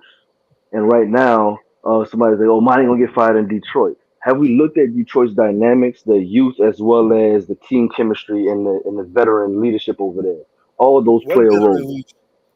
leader? Exactly, he doesn't have it. What I'm saying is that to bring it all around full circle, I feel like Willie Green is a good coach. My boys like, oh, Willie needs to go. Willie gotta go. He's something that I said, okay, well, who you gonna replace him, bro? I don't know. Nigga, you can't say he gotta go if you don't have a replacement in mind, and we don't have that much of a pool to pick from. And the reason why I'm bringing all that up is because if y'all watch some of these games as well, and coach, you can attest to this, and all y'all that play sports as well, some of the best advice I've received from a coach. He's saying we have plays in basketball, but if you have a defensively sound high IQ player, and he disrupts the play, you play basketball. And if y'all know what that means, of course, that those that hoop, whatever the case is. There's no set play. You run motion offense, you play off instinct, what have you. You just play basketball. At a certain point in the time as well, just last night with the Pelicans, they started to nut up at the end. And at the same time, you got to play basketball. That's not on Willie. You got to have the pride. You got to have the drive. You got to have to be able to dig in. If y'all remember when a lot of people call Kobe a ball hog, Kobe's like, why am I going to pass to James? And I see James coming to practice right before practice start. I'm in here an hour before getting up shots. I see Right. you leaving early. I see you not putting in extra work. At the end of the game, I'm going to trust James to take that last shot. Hell no, nigga. I'm the one putting in this work. So what I'm saying is, just in general, yes, we have the talent, but if the talent don't work, and you're gonna see it on the court and get exposed on the court, how does that fall off on the coach? Especially the coach is putting the right system and guidelines and pieces in play in general. So that's why I say it's 55-45. In general, that cohesion has to play a part. Players have to buy in not only to the coach, to the system, but to their role. Players also have to put in the work in general as well to be better and get better. It's a tandem. And that's why I keep Right. telling everybody when he's like, oh man, it ain't work, blow it up. Blow up Jalen and Tatum. Oh, look at the Clippers, it ain't work. But also injuries play a part as well. All these are key components that we have to continue to take into consideration that cats get impatient about and want to see immediate success, and it doesn't happen like that in basketball. Football, yes, that's a different sport, it's a different dynamic. Y'all can speak more than that than I can.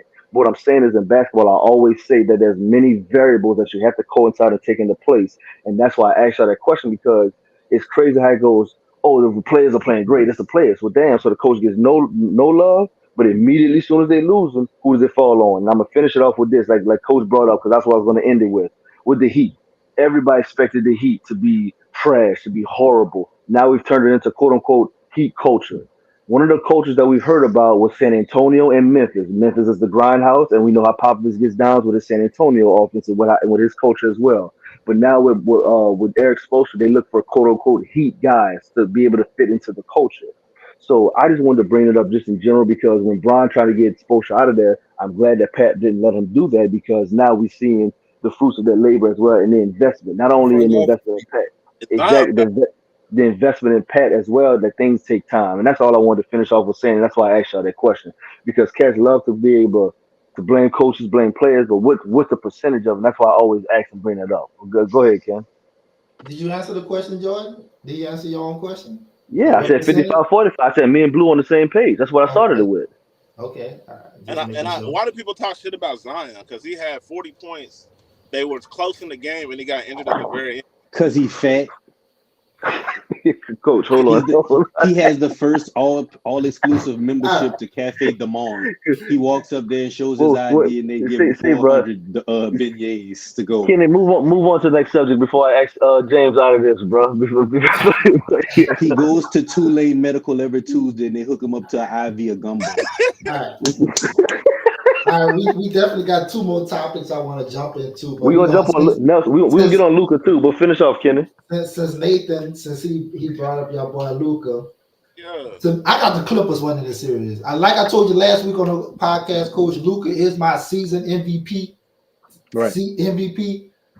I think I still got the Clippers winning this Hey, series. leave Y'all. Brunson out of it. Leave Brunson. This is not a Brunson discussion. This is a Luka Doncic hate discussion. Hold on. Don't Leave, don't. I'm not gonna hate on Brunson. I'm not gonna blame Brunson. I'm not gonna hate on him. Look, that was never me. I always was the one to give both of them their props. For some Right. reason, some of these cats don't think Brunson could be a second player on a championship contender. I don't know. But He again, just led the NBA in plus, minus, and points this season. I'm just throwing that out there. But hey, anyway, we talked about that. We talked about that. What last time we was on the podcast, Yeah, we did. and just by saying he's not the second best player on a championship team is not a diss.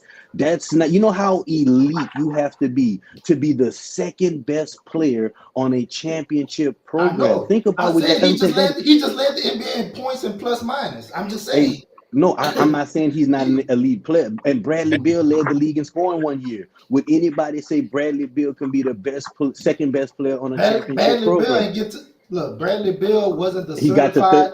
he got the 32 points a game. I don't know what more you want to say about that. Did he lead his But team he to the didn't have no team playoffs? success with Like that. Brunson. Listen, Did he lead his team to the playoffs? Like no, Brunson? I'm not. No, listen. We talking about. We're not talking about team success. See, there we go. Now we add extra That's variables. part of being elite, though. That's part of being It's not. elite. Yes, it is. How is being elite? Me If you being lead your elite. team to the playoffs and Kenny, get a play Kenny, and can win I a finish playoff talking? series, you elite. You want me to talk now? You Go asked me a ahead. question. Go ahead. How is me being individually elite has to do with my teammates? That's what I'm Because saying.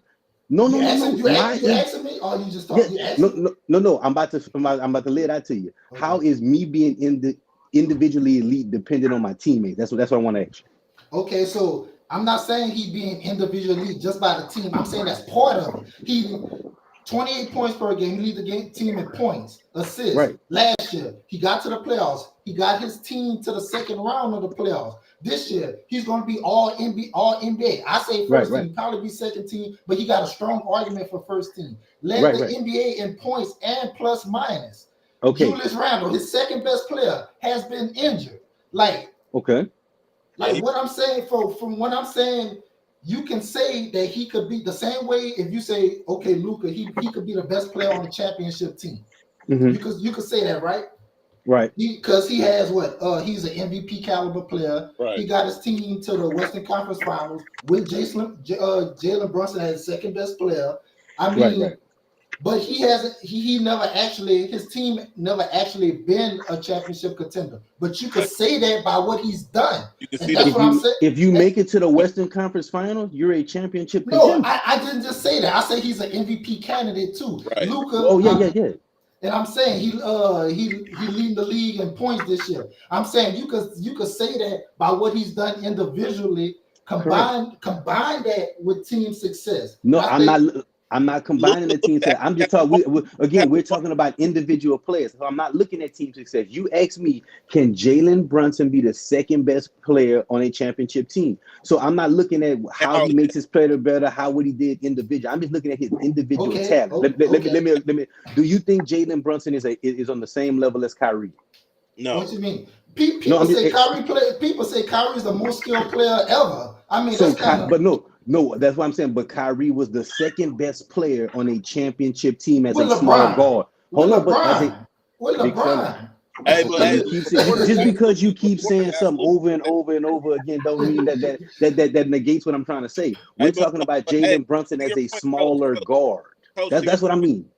Coach, to your point, Clippers asked Luka. They said, "What is the difference between this series against the Clippers versus your other losses in playoff series in multiple years versus the Clippers?" Guess what Luka said? Kyrie. And Luka also said Kyrie Batman. He said Luka's modest, man. Come on. Okay. He's just like Magic Johnson. But what I'm saying is we're talking about Jalen Brunson as a smaller guard, right? So I'm just going to compare him to the smaller guards in the league. Kyrie, yes, he's proven to be the second best player on a championship team. I just don't see that as Brunson. I'm not saying he's not elite. I'm not saying he's not dynamic. I'm not saying he can't put the ball in there. I'm not saying he can't be a number one for a playoff caliber team. But listen what I said. A playoff caliber team that is totally different from being a championship contender. I just don't see Jalen Brunson being a championship number two. That's all I'm saying. And I think you can put Jalen Brunson with prime LeBron and there'll be a championship team. I don't think so. I think I don't see it. I don't see it. If you just said he's not the same as Kyrie, then it took Kyrie to win a championship with LeBron. I think nobody is Kyrie. Like I think Kyrie. I agree with what most people say. Kyrie is like the most skilled basketball player. Yeah. Go ahead. So let's look at the championships that prime LeBron has won. He's won it with Kyrie and Dwayne Wade. If Bronson is not Kyrie or Dwayne Wade, I don't think he'll win a championship. That's all I'm saying. That wasn't the same Dwayne Wade when Brian won. That wasn't prime Dwayne Wade. Okay, that's even okay. Brown was just souped up like Brown was just that dude. Like my question is, okay. Would you take that version of Dwayne Wade or would you have in Jalen Brunson? Hey, do you? Okay, I take Jalen Brunson over Mo Williams, and Cleveland was a championship contender. What they wasn't a contender. Cool. They didn't win. No, I didn't say that. I didn't say that. Cool. You said a championship team, but this is my pushback, right? I was gonna say. All thing I was gonna say was, and Jalen Brunson, I think, can contend for a title because they play really well with Tyrese Maxey. I like Tyrese Maxey, but right now I would take Brunson over Maxey. The only team that I say he could do the same thing, right? And I know I'm about to get pushed back because I heard the last week, right? I think if you put him on Denver in that offense, right? I think he's not as individually talented as Jamal Murray, in my opinion. But I think him and Jokic could play together and win the championship with that system, given all considered, because they have a defensive system that can also help protect him on the back. That's my thought. I will listen. You know what? I'll concede that point. That system and the way that they build that defense, I wouldn't give you so much pushback. I think Brunson would have a whole lot of success in that system. I'll give you that point. I don't think he's as talented as Murray because I just looked at the last couple of championships as far as who's the number two: Clay for the Warriors, Holiday for the Bucks, and Murray for the Denver Nuggets. Which one is Brunson better? Murray. Individually, I give you that. I don't think he's better individually than none of them. But and those are the number twos of the last few championships.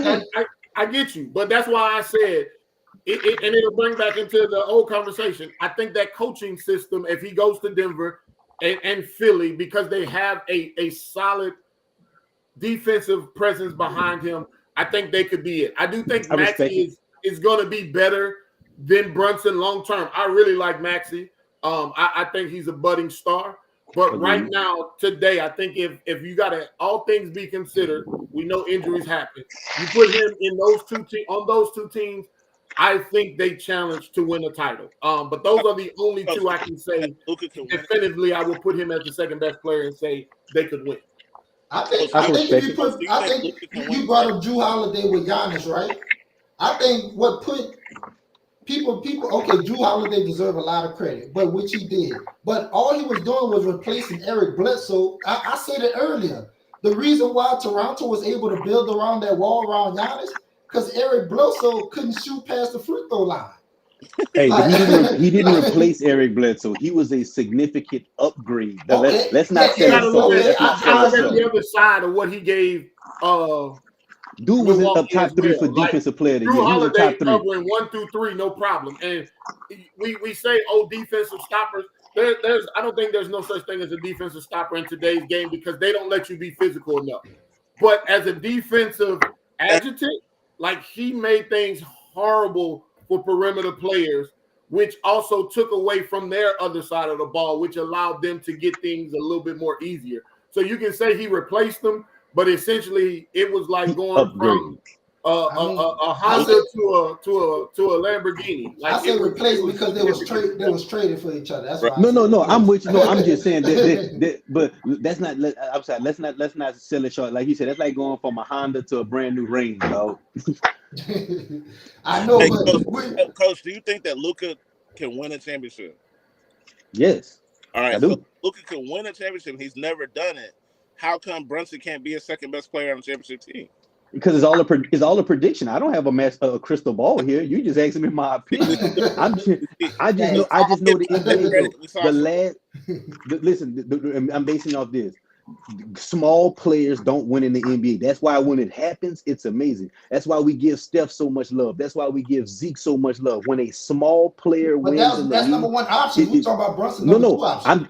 I'm just talking about in general. Small guys just don't get it done. And like I say, if you go back and look at even to the number twos, Clay is 6'8". Jamal Murray is 6'4", you know what I'm saying, and plays Right. at that high place. Drew Holiday is 6'4". He gets down on the defensive side of the ball. Jalen Brunson is 6 foot on a great day. He's 6 foot on a great day. He's not a defensive guy. You know, a lot of those guys, those number twos, played the other side of the ball to help in their deficiencies as being not being the number one. Jalen Brunson not no defensive guy. He's actually in certain matchups he could be a defensive liability in certain matchups. And that's why I So brought up. Go so ahead, my that's bad. why I say he can't be a number two on a championship. Now, if you're saying he's going to be a third guy, he's your 2.5 of your big three. Yeah, he could be part of that. I'm not saying he could never win a championship, but if he's your legit number two, like when shit goes hard for number one, he's your number two. He's your Paul George. He's your Jamal Murray. I just don't see because Who's he's the just number small one? and doesn't play Just, that just no, defense. no, So to you add on don't to add think on he can to win with Jokic or Embiid? That's what you're hold saying. on, just to add on real quick, just to add on real quick. That's what I was going to get to. It's not a knock to Jalen Brunson's talent. So, cats, when you heard me say that, and other people are coaching, a few others, we immediately try to make it seem like we're trying to shit on Jalen Brunson. That's not what we're saying.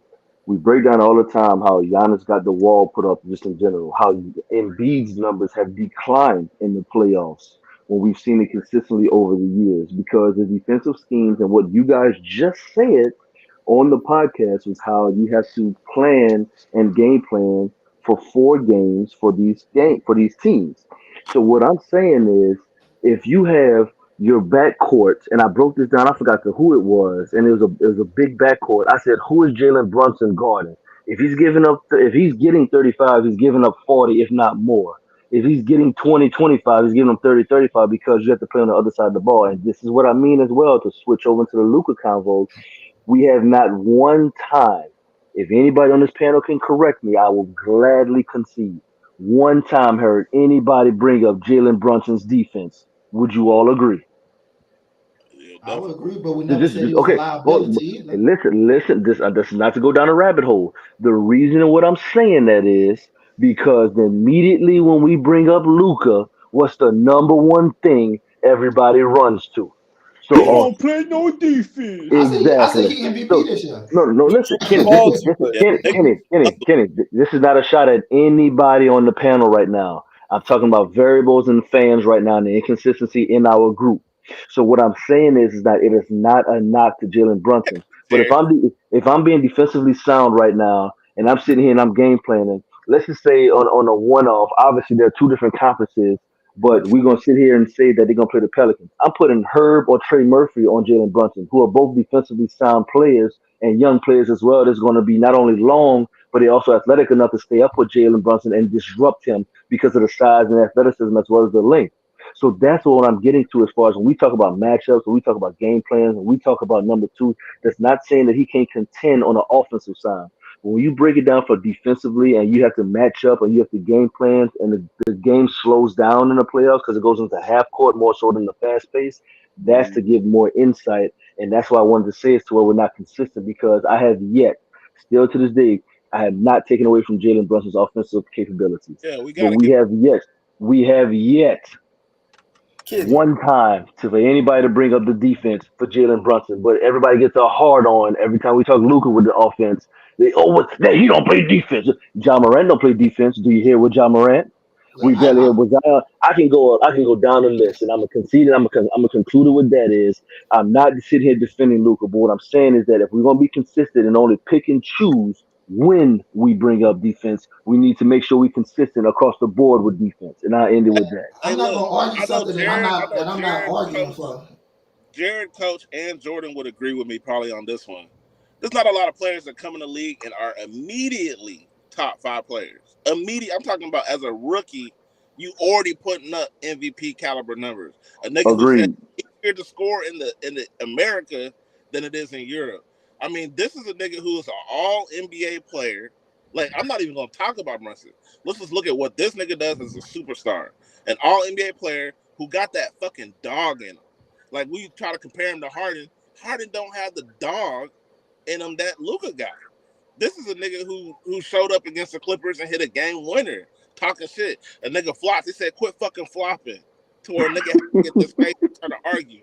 This is a nigga who gets down and dirty. He actually has that inner beast that we see from Kobe and a lot of these other niggas. This is somebody that I don't understand why people hate on him so much unless it's the white thing.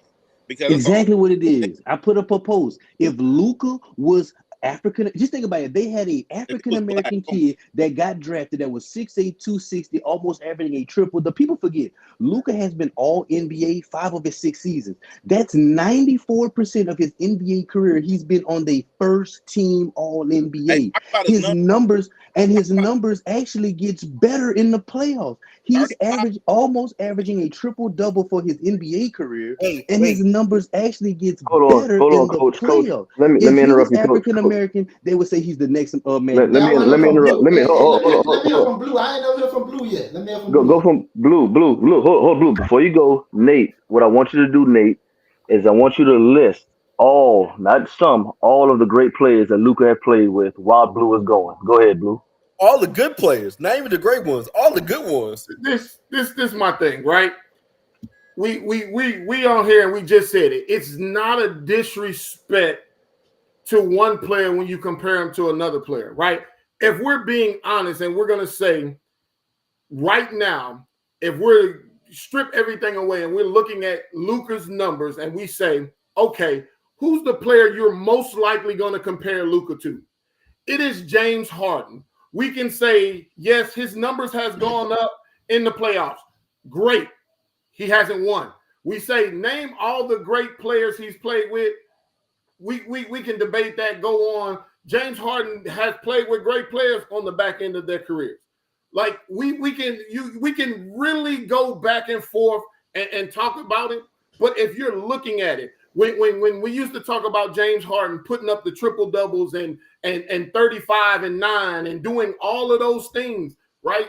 They're not exactly alike. I'm not going to say nobody is exactly alike, but right now that is the most comparable player you have to what Luka is doing. And until he crosses that threshold, until he does it, we can't just sit up here and just be like, it's a disrespect to say this and it's the Luka hate and it's this and that. I can go through a list of players who get hated on and they do great things in the playoffs, right? And still get hated on because they did not win.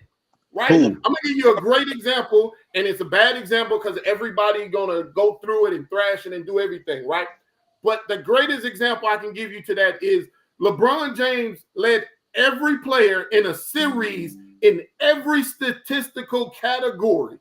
Not one, not two, not just his team. Both teams. Right. And guess what the narrative turned out to be? He didn't win. So we're going They to were say talking that about for making him, we MVP. have to keep that same energy for everybody else But did until we they anybody cross say he that was great? threshold. Did Huh? anybody say he wasn't He great? in a loss, brother. Who wasn't great? No, did anybody say No, LeBron no, wasn't no. great? I'm not No, no, saying no, that no, no, no. Luka I'm not. isn't But great. people are saying no. I'm not saying you, but people are saying Luca isn't Yes, great. No, People no. are people. That saying I have no. he will never win. People, oh, his style doesn't cut. Man, what are I you have no talking rebuttal about? for people Like who it's the say he's style. That, not that's great. that's Play what I'm. LeBron That's style. who. That's Okay, who we're talking about. That's who Blue, we're maybe I'm talking blue. about. arguing the wrong Hold on. point, but Yeah, he's blue. great. Yeah, He's blue. absolutely great. But Blue. until he crosses the line and does what it is that he's supposed to do, right? It But for I me, that's can't. what I I want to see. blue. I just Listen, can't go with that. Comparison is Oh, a go ahead, Jerry. Go young ahead. Go ahead. Go ahead, Cleveland Jerry. LeBron not winning. That's the better comparison. A young Cleveland LeBron, someone who has a high usage rate. Who LeBron literally dictated everything that went on the court. That nigga held the ball. People said the nigga dribbled too. Like they said, oh, he's fishing for assists. Oh, this and The that. same thing with Harden. Before LeBron won and before LeBron won, with when he had the young team with Mo Williams and Zadrunas Elgauskas and all them niggas, that's the comparison that should be the looker right now because when blue, they actually do stats side by side, them niggas stats look the same. blue. I Let me believe ask you, they blue. Hold up, jumped blue, past blue, Harden when he did the Better same thing. context, blue, Harden was blue, better blue, doing the same thing, dribbling for blue. 22 seconds, and then at the last minute, he was passing it to those perimeter players Blue, who was knocking down threes that elevated his assists. Yeah, I think blue, Steph So blue. Let me give you a we can context. only compare get back, Luka to get LeBron the step back. because You think Luka's hard. 6'7" and Harden 6'5", right? Blue, Luka is physically more compatible to LeBron than That's James Harden. But when you're looking at the exactly. game, man, That's a hey, step back. blue, Step back. blue. Let me give you some context, Nelson. Let me give Blue some context. So that I know you and your boys are adding the group, and Kenny and Coach, y'all can agree with me. I think, I think what got our group in a tizzy is when we had that Jason Tatum versus Luca conversation as a topic. I think it was Speak on last it. year. I think that's I think that's what got the group in a tizzy, and that's why this is continuing to come up. And ever since then, everybody's been at Luca's top. So Jordan. Blue to give you what's up?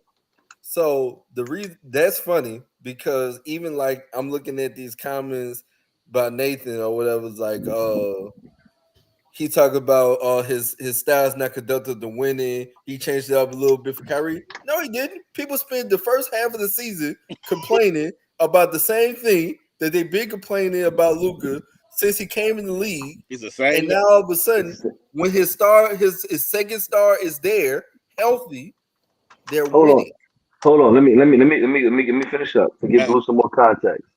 So Blue, so that's the first off the start. Number two, they only brought up defense with Jokic and Luka. Coach, would you agree?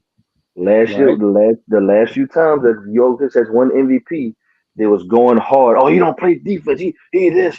It's only with certain cats and certain players, and it right. added to it even more of why we're bringing it up. Let me ask you another question. What year was LeBron in when he won his first championship? Like Nine, eight nine. or was Was it it eight? Okay, nine? It was Coach. How nine. many years? Coach. How many years have Luca been in the league? 6. Okay, now that's most All of give. years of- Hold on, Nelson. I'm not finished. Let me finish cooking real quick. Hold on. So remember what I said. If y'all remember me at the beginning of what I first said earlier about consistency and what I brought into our group immediately, because Luca came in and when he said that, now let me answer Nate right now. In addition to my response right now, he said it hardens carbon copy.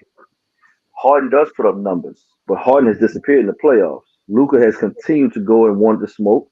And even though Luca has lost in the playoffs, Luca has not folded like Harden has as well, to where he had the Clippers picking and choosing who we can throw at him to try to contain him when he comes in his rookie year saying that it was easy to score in the league, not looking for the fouls, just literally playing like an old substitute teacher giving buckets and dropping buckets.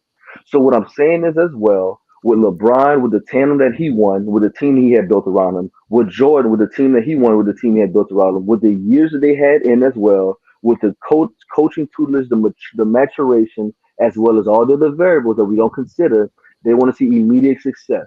Now we have a very small percentage of players who have won within the first 3 years an NBA championship, and we only have had 11% of NBA players in totality who have won an NBA championship, who of all the players have come through the league. So when players and cats could continue to put these metrics and these guidelines and terminologies on them, it's not defending Luka. I just want to make sure we keep the same energy as well and make sure that like he just got Kyrie. We just traded for Gafford and all the other players, like far as PJ Washington, etc. Now he got a decent lineup around him. I asked Nate to list that roster because he had Luke Finney-Smith, Tim Hardaway Jr., who was spot or miss, who was inconsistent as well. Terrible, He dude. had exactly. I mean, he had JaVale McGee as a center at one point in time. The list goes on who I can list as far as his players and who he had around him. Spencer Dinwiddie. I'm He not had Spencer Dinwiddie. I'm not defending Luke, and Imagine if Kevin Love was on the prime. Kevin Love was on the Mavs. and listen, and I'm gonna end it with this, Kevin Love Blue. I is want to Blue or whoever else. I'm gonna end it with this. The only thing I'm saying is that just like I said earlier when I was finishing up, you have to have a combination of the players buying in, the right system, the coaching, and everything in place in order for you to be a championship team, etc., and for people to accept their roles. But people want immediately because we had that conversation in here, and because Luca came in here with that chip on his shoulder talking shit. People analyze him under a microscope every game. And like Jared said, he's continued to do this with Kyrie. He hasn't changed anything. He's continued to be Luca. Now he just got Kyrie as a sidekick. And I'm gonna finish it with that. I'm And I'll not say saying this. he's not Luka, right? And I'll let you go here in a second. My bad. Go I'm ahead. not saying he's not Luka. I'm not saying he's not great. And I guess I was arguing the wrong point, right? What I'm saying is for me to I don't want to say validate because you can't take away nothing he's doing. But when we talk about having that validation, LeBron was great rookie season until he won a championship. The validation was what? Actually crossing the finish line, right? That's all I'm saying. No. That's The validation what is not winning the championship. No. Hold on. Wrong That's simple. That's very simple fan logic, man. Because you're not going to tell me that John Stockton's career isn't verified, stamped as one of the greatest of all time. A championship is what we call But if the he had cherry. titles, would he be even higher? No. Because it's the cherry on top. Let me tell you something. Since Luka has gotten the league, he's 29, 9, and 8. This season alone, he's 34, 10, and 9, shooting 50% from the field, 38 from 3, 80 from the three-point line. His career playoff numbers are 34, 8, and 9 on 50 from the field, 42 from 3, 78 from the free throw line. He's been all NBA every year he's been in the league. If Lucas decided to right now hold a press conference and say, I am no longer playing NBA basketball, he is a Hall of Famer right now, solidified, and people will say he has had one of the greatest 6-year stretches that we have ever seen in NBA history. Getting a ring is a cherry on top of a career. We call it all the time. We call that a team accomplishment. But you're not going to say, we're not going to say that John Stockton, Karl Malone, Charles Barkley, and some of the greatest that have never won a ring, that their career isn't validated. That's just something as fans that we use and say, because you're not going to say that goddamn Adam Morrison's career is better than Luka because Adam Morrison has 2 rings. We're never going to say he's not the leading candidate in running that team. I'm just saying we're never going to say that. Charles Barkley, even Karl Malone. Karl Malone breaks through and has more titles than he has. He's looked at as even better because he has all the stats behind him. He's not, because guess what? He's still not going to be the greatest power forward of all time. Just like if John Stockton but that's what I'm saying. So his position doesn't change. Right now, it's universally recognized that Magic Johnson is the greatest point guard to ever play NBA basketball. And I'm a Steph Curry fan, and I say that. And I'm a Steph Curry fan as well, and I give Steph Curry 2 as the second greatest point guard of all time. So if John Stockton would have 3 rings, we still wouldn't consider him better than Steph. We still wouldn't consider him better than Magic. So what would the ring validate? Hold on, Coach. He wouldn't be considered behind the likes of, because everybody list is fluid. I've seen a ton of lists of top point guard. John Stockton sometimes not even in people's top 5. And you should stop talking basketball with those people. No, you should stop talking basketball. Where do y'all have John Stockton right now? These are people who actually played the game. Like, no, but they didn't play the basketball. My So, but perspective is just listen. There's as a no fan. way they play. There's no way they play basketball because you're not going to say someone who didn't miss an NBA game for 16 consecutive years, someone who is the all-time leading scorer. I mean, all-time leading assist in NBA history, which record could never be broken. If you go look at the numbers, it can never be broken. He's also the number one all-time leader in steals, which will probably never be broken.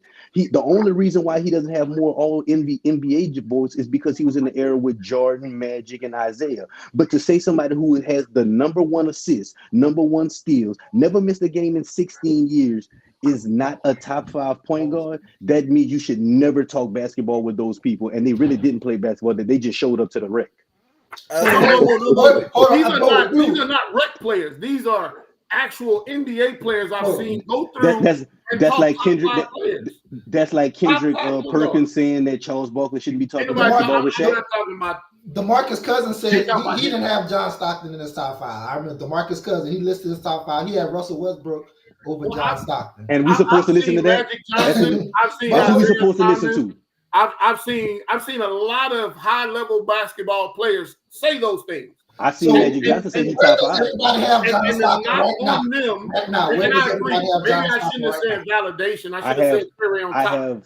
I have Magic Johnson number 1. I have Steph Curry number 2. I have Isaiah Thomas number 3. I have John Stockton number 4. I have Jason Kidd and Big O tied for 5.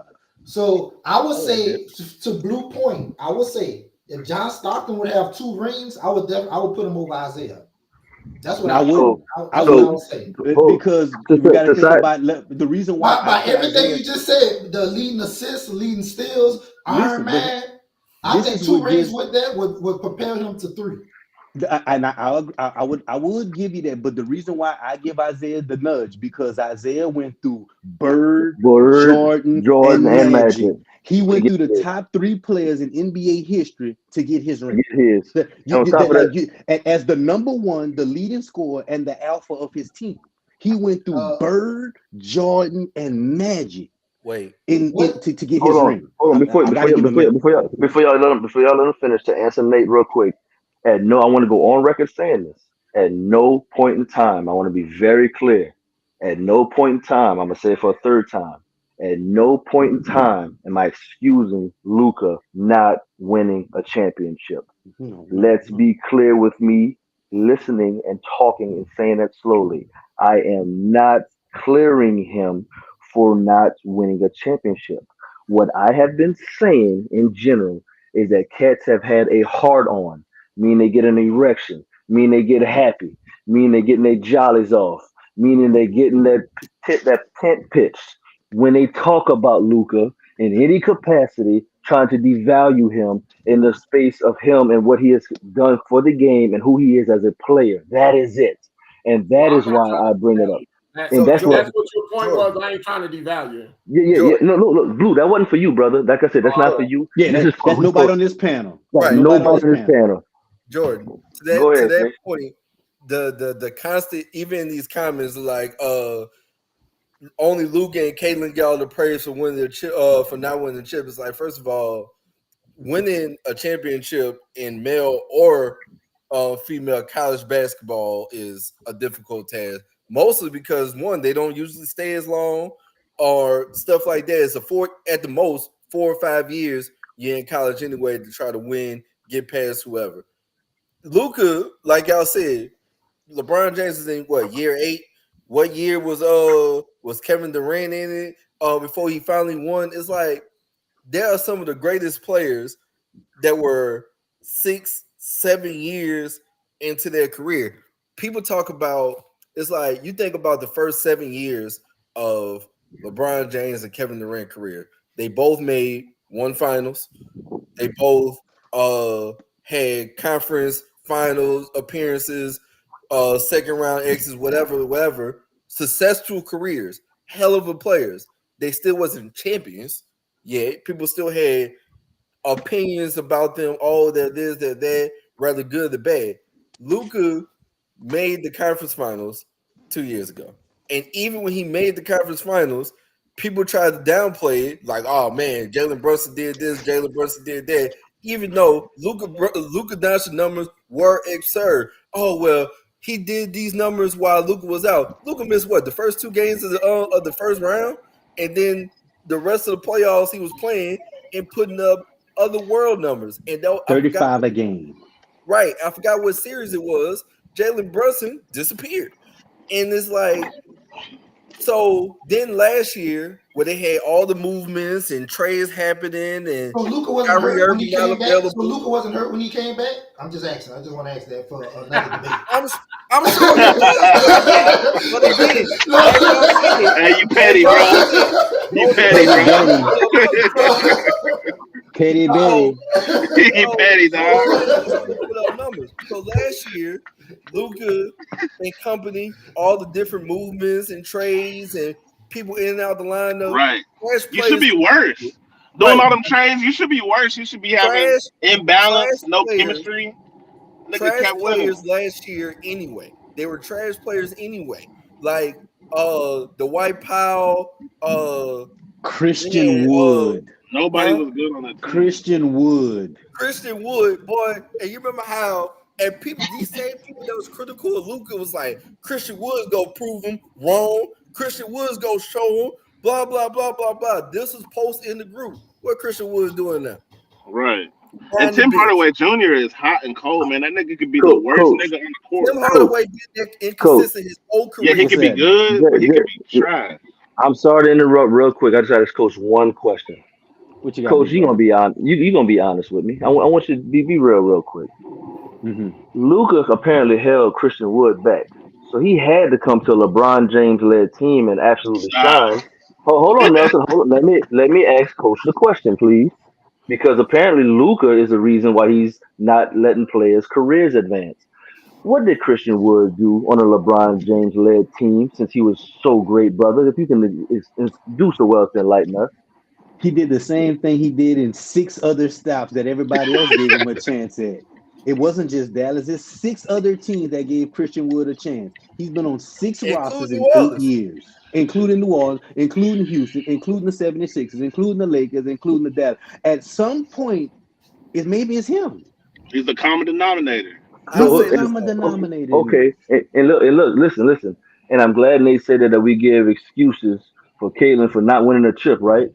Have we, and I'm going to ask the panel this, have we ever seen anybody truly just destroy Allen Iverson, Tracy McGrady, Vince Carter, Karl Malone, Patrick Ewing, John Stockton? Should I continue listening? I can keep going. Charles Barkley for not winning the chip. So not winning the chip. Because they still Hall of Famers. They still loved. Not because most people that have logical thinking skills could separate a team-led championship and still being an individually great player. That's why I wanted to answer on the record, Kenny. If you ever do a video clip of this podcast and me saying that I'm excusing Luka for not winning the title, I have never said that. What I'm saying is how boys get their rocks off. We're trying to devalue him, and any chance they get, and not even giving him the same time that other players and other teams have won. Curry didn't get his first ring until when? Year 7 as well. Coach, what year is Luka in right now? 6. He just completed his 6th NBA season. Okay. And now let me say this for the podcast too, because we know how cats like to just jump on shit. That is not saying that next year Luka's going to win a title, guys. Okay? That's not what I'm saying as well. I want to make sure that is said on the podcast. And that's on my end in my reign as far as the Luka and where my stance is with him. Not to devalue Jalen Brunson, is not to take anything away from Tatum, because I actually am a Tatum fan because his homage to Kobe as well. But that's my stance with Luka in general. My last thing about Luka, I'll say in relation to people talking about Luka, this, that, and the third, and blah blah blah, and making fake narratives like if Anthony Edwards lose, we go killing it. No, we not. Like nobody's supposed to get in the group and start bashing Anthony Edwards. Not a soul. That's not a thing. That's not a thing. Let's start there. They said we killed Karl Malone. Yeah, we killed Karl Malone because he got a child. He's a pedophile. Because he's a pedophile. We lost Michael Jordan. We killed Russell Westbrook. We're not killing Russell Westbrook for not winning the championship, man. That's not why people criticize Russell Westbrook. It's Yeah, it not was the a style of championship play. aspect. The people that you're listing is not you're not. And James Harden, we kill him for not winning the championship, but not necessarily the not winning the championship part. It's the Style of play. performance Style in of the play, championship. right? You know, Luka is performing in the playoffs. He's putting up numbers in the playoffs. His numbers are not getting worse in the They playoffs. get better. In some They aspects, get better. and so it's not like he's folding. He's having bad performances, and everybody needs to, they're losing because he can't play and he can't give over the home. It's because the team is trash.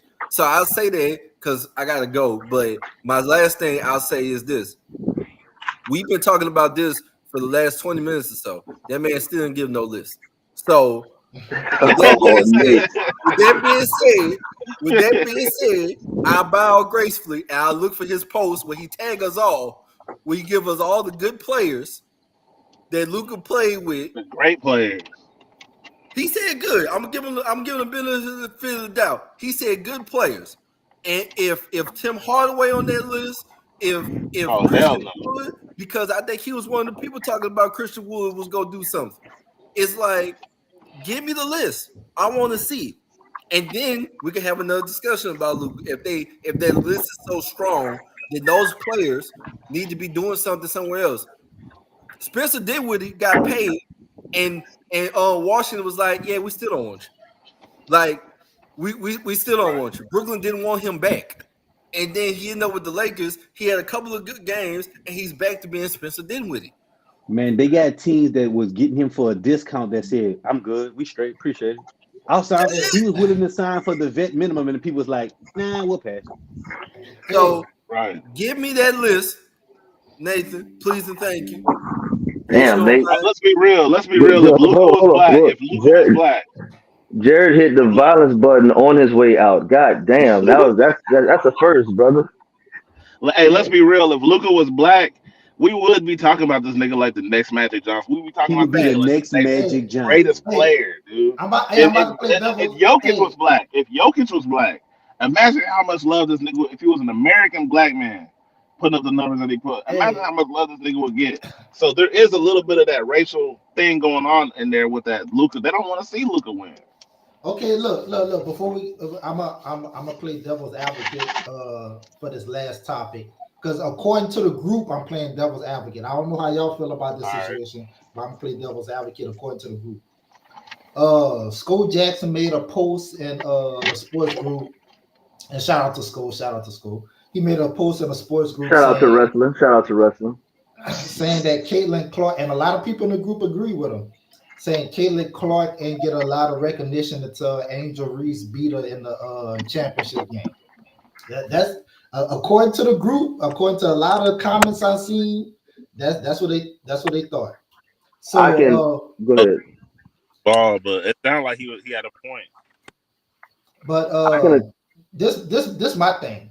Caitlin Clark was always good, but I think the recognition started from non-WNBA fans and people don't want. I think the recognition started when they beat South Carolina.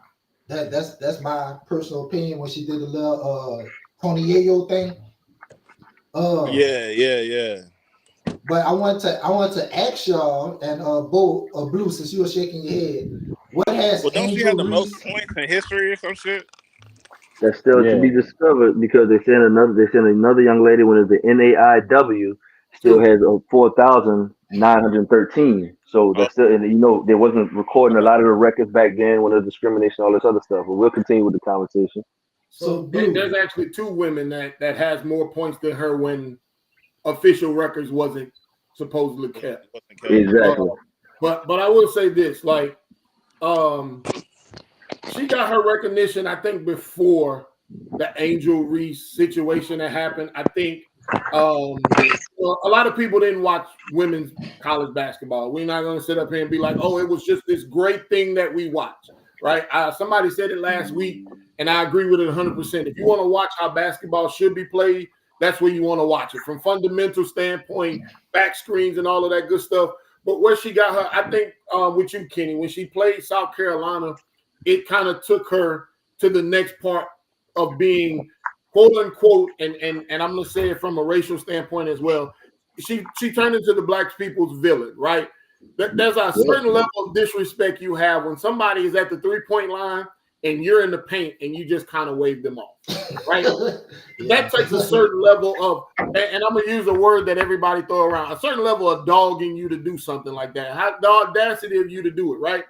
I think it elevated for her again when Angel Reese then gave it back to her in the championship game, and all of the racial undertones came from there, right?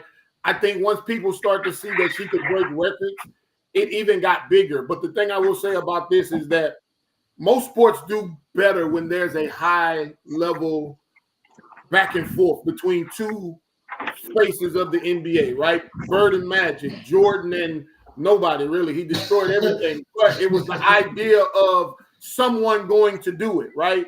Not just saying that that's when you get the most out of everybody. I'll use even a reference from today. Kendrick Lamar and Drake, because they're now going at it, it has elevated both of them. Like everybody wants to see the next Drake diss. They want to hear the next Kendrick Lamar diss. So I think having those two oppositions and having those focal points, the Bayou Barbie versus Kid Do Everything, really elevated not only her but the sport and everything else for a certain amount of time. Now it's left to see how far it will continue to go. But I do think that is what created it for her. Her being essentially part villain to victim, and then you getting Angel Reese being quote unquote the villain, but really just giving her a taste of her own medicine that she gave South Carolina the game before is what put the national eye on her and did give her that recognition. Then when they start to see she could break these records, she could do all of these things, I think that's what kept the eye on her. But I do think it was South Carolina, not LSU. I could say I can agree with that as well because if you look at her resume, if you look at Caitlin Clark's resume, she has been doing damage since she got in the league or in college. Her resume is extensive. I'm talking about severely extensive. And for the last 2 years, that's when the team obviously was winning as well. But for the last 2 years is when the media attention came on her. And more so, her style of play is one thing, but it's also the level of shit talking in addition to that. They have a highlight clip of her talking shit, but immediately when Angel Reese started doing it or gave her same gesture, Angel became classless or became, it's not sportsmanlike. And like people were saying, and honestly, it's not to the level, obviously, as far as the talent, what we're seeing with it. But that's what people are saying. It's like it's a more revolutionized version of Bird versus Magic, as far as people quote unquote quote racially unfortunately picking a side, and that's what I hate about it, is going the race card, etc., to where the talent is not looked at more so than the race component. Obviously, it's natural with us this in general, but That's that what I do. sells. Controversy sells. Exactly. So like there's literally shows to where Angel Reese the new villain. There was literally blogs and reports and headlines of putting it that way. And they were waiting for the matchup specifically because and then the girls started talking shit. It's like we watch men talk shit literally our entire lives, but when the ladies start doing it, it's a problem. That's why I had the real beef with as well. Just in general, not even Caitlin Angel, just in general. So I do agree with Coach Post just in general, because like Coach said, controversy sells, and I hate that it took the talent component away from it because people was more so turning it into a black versus white thing, which it did not need to be under any Right. circumstance. It just needed to Facts. be about basketball and just about two great ladies, two young ladies, and literally in general. And both of them have literally gone on record and having to say, "Hey, look, I don't hate her. We're just competitive. We're just literally it's a part of the game." They're Which taking should never pictures of have to happen. exactly. Athletes should never have to explain that they don't hate each other. Never should Thank have you. to happen. Thank you. Literally, I'll just to sidestep a little bit. DeMar DeRozan, there's a story when they showed the Bulls and the Hawks playing. They said DeMar DeRozan and Dejounte Murray. Dejounte looks at DeMar as a big brother, and they literally talk every day. They stay still checking with each other, etc. And he said DeMar literally told him, "Hey man, let's go ahead and get this talk out the way because tomorrow, nigga, you ain't my brother." And he said DeMar Right. told him that, and that's how it's supposed to be because it's competitive. Jordan said he almost went to blows with Patrick, and Patrick was one of his best friends at the time, and they almost went to blows during that Knicks series. So to conclude my answer just in general, I actually do agree with what Sko said as far as the controversy because they turned it into a black versus white thing and it took over all the media because strictly because of that. To the point to where I'm gonna say this, dog, which is effing sad. To the point that Angel Reese, a college student, now Kenny, you got children. Blue, I don't know if you got children. Coach, I think you got a daughter. Now imagine if y'all's daughter now has a scholarship and she's being competitive. She got that nature, that drive from y'all, and her just being a competitive athlete on the court, she's receiving death threats because of who she is and how she's been because of her competitive nature. That's ignorant, dog. These are full-fledged adults and fans sending a college student death threats because of a sports game, and that's what I got frustrated and aggravated about, just in general. And I concluded on that. Hold on, Joy. So this I was got four Skull. girls, so I agree. This was Skull post. It wasn't talking about the beef. This was his post. If Clark, this big main attraction, why didn't she start selling out until Reese embarrassed her and the media painted on her to be a victim? She owed Reese half of whatever she made because we didn't give a fuck about Clark until she got schooled by LSU. That was his post. For No, one, hold on, we hold all know on. school gonna be more controversial. He's gonna add a little more to it. Hey, now my thing is Clark. She been her. She been her or him or whatever you want to say. I say she got the recognition. It first came to light when she took this little Iowa school and beat South Carolina. That was my point. It's the storyline, man. A key component in sports has always been the story, man. Like right now, the Joker's not interested. There's no way they shouldn't have a major campaign about how the Joker could be the third, it could be the next guy to win 3 straight MVPs since Larry Bird. But he's not interested. He doesn't have a rivalry. There's nobody he talks shit to. So it's just kind of like, okay, another NBA MVP race. You know what I'm saying? So they shifted it to the Warriors and Lakers, like Coach just said. Shit, Malone, the Denver coach talking more shit. He said they're gonna sweep them again. Exactly. So you look back at Davidson when the feel good story when Steph Curry came out of nowhere. That's who I compare Clayton and Clark to. We just didn't see it. Like you say, she been getting buckets. She been good, but the national media didn't see it until they get on TV. I mean, that's just how anything works. I can remember when staying up till 11 o'clock watching Reggie Bush and USC. He been that dude since his freshman year, but because they played late, the whole country didn't get to see it until it was put on a national stage in a big time venue at a big time game. And I think it didn't have to do with beating South Carolina. It didn't have to do with losing LSU. I just think once the narrative get behind you, then there was records involved, and she's chasing greatness. She's been hot where she's at. She just didn't get to the national stage until she made that run. Just like Davidson and Steph, the college basketball world knew Steph was official. The world didn't see it until he made those big shots at Davidson against, I think it was South Carolina, the second round of the tournament, when he went for 35 and 9 for 8 for 9 behind the 3-point line. When everybody was like, when everybody was like, who the hell is this guy? The college basketball analysts knew who Dale Curry's son was. Everybody knew, they knew who Wardell Curry was. We didn't know who Steph was. All right, Blue, you went already? Yeah, I went. I think looking at his post, he was extra on it. Okay, he salt baited, but I will say, like, it's kind of what Coach say, when you don't know about it until it's put into the headlines, right? Unless you're in that area, right? I'll give you a great example, right? Will Wade left LSU. Went down to McNeese and had an amazing season. Nobody really talked about it until he was in the tournament. And it was like, oh, look what he's done, right? But I guarantee you, everybody around that area knew exactly what he was doing. Now, he's not selling out like Caden and Clark, so it's not a great comparison. But it's just giving you the idea. Once that's a good one. The media spotlight, it's a whole different ballgame.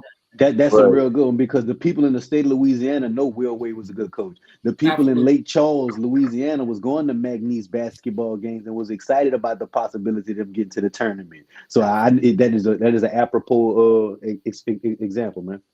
You want to pick these playoff series real quick before we go? Clippers and Mavs. Who y'all got? I'm gonna say Mavs and 6. Mavs.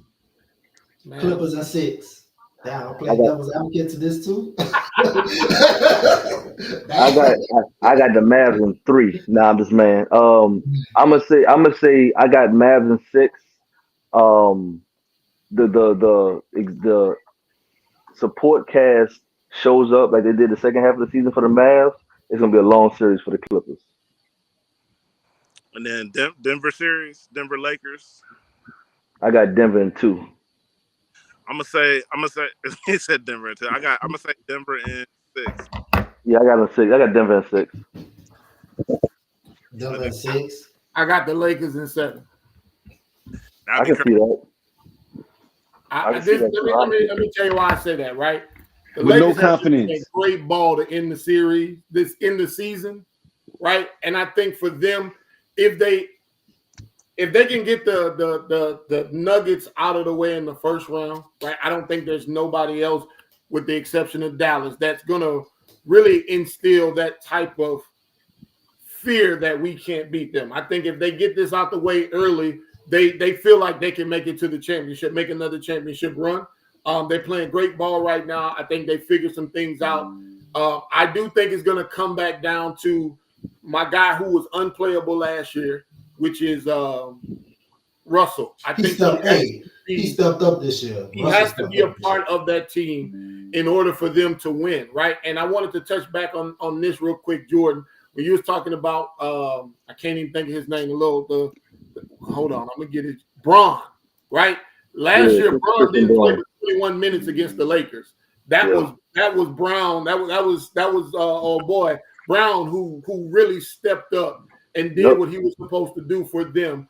Secondary ball handler, able to help with Jamal Murray when everybody came off the floor. He was Penetrating the able defense. to Penetrating the defense. yes, yes.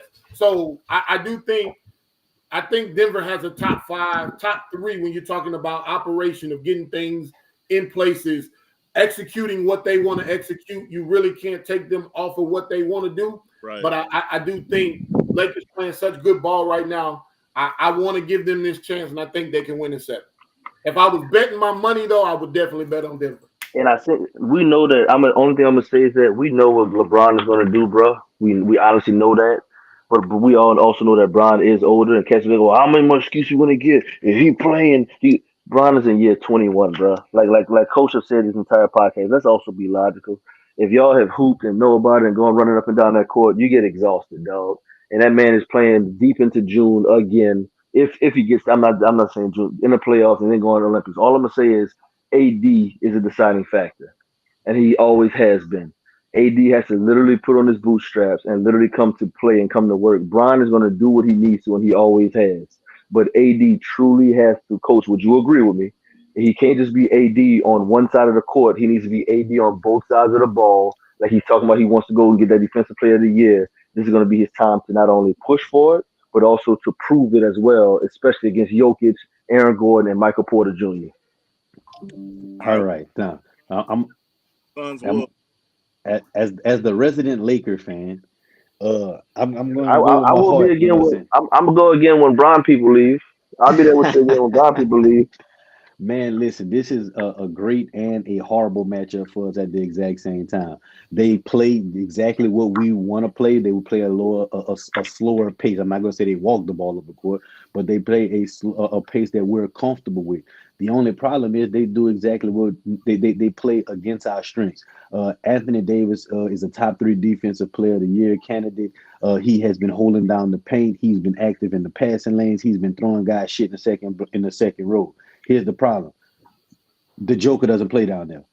He plays on the perimeter, so that kind of neutralizes what Anthony Davis does, and makes up for a hell of a cross matchup. So now you got to rely on Vanderbilt and Hashimura and a couple of matches with LeBron on the perimeter against Jokic, which means now AD has to cross matchup with Michael Porter and Aaron Gordon, who can out jump him. They're more athletic than him, and they have a mid range game, which takes him away even further away from the rim.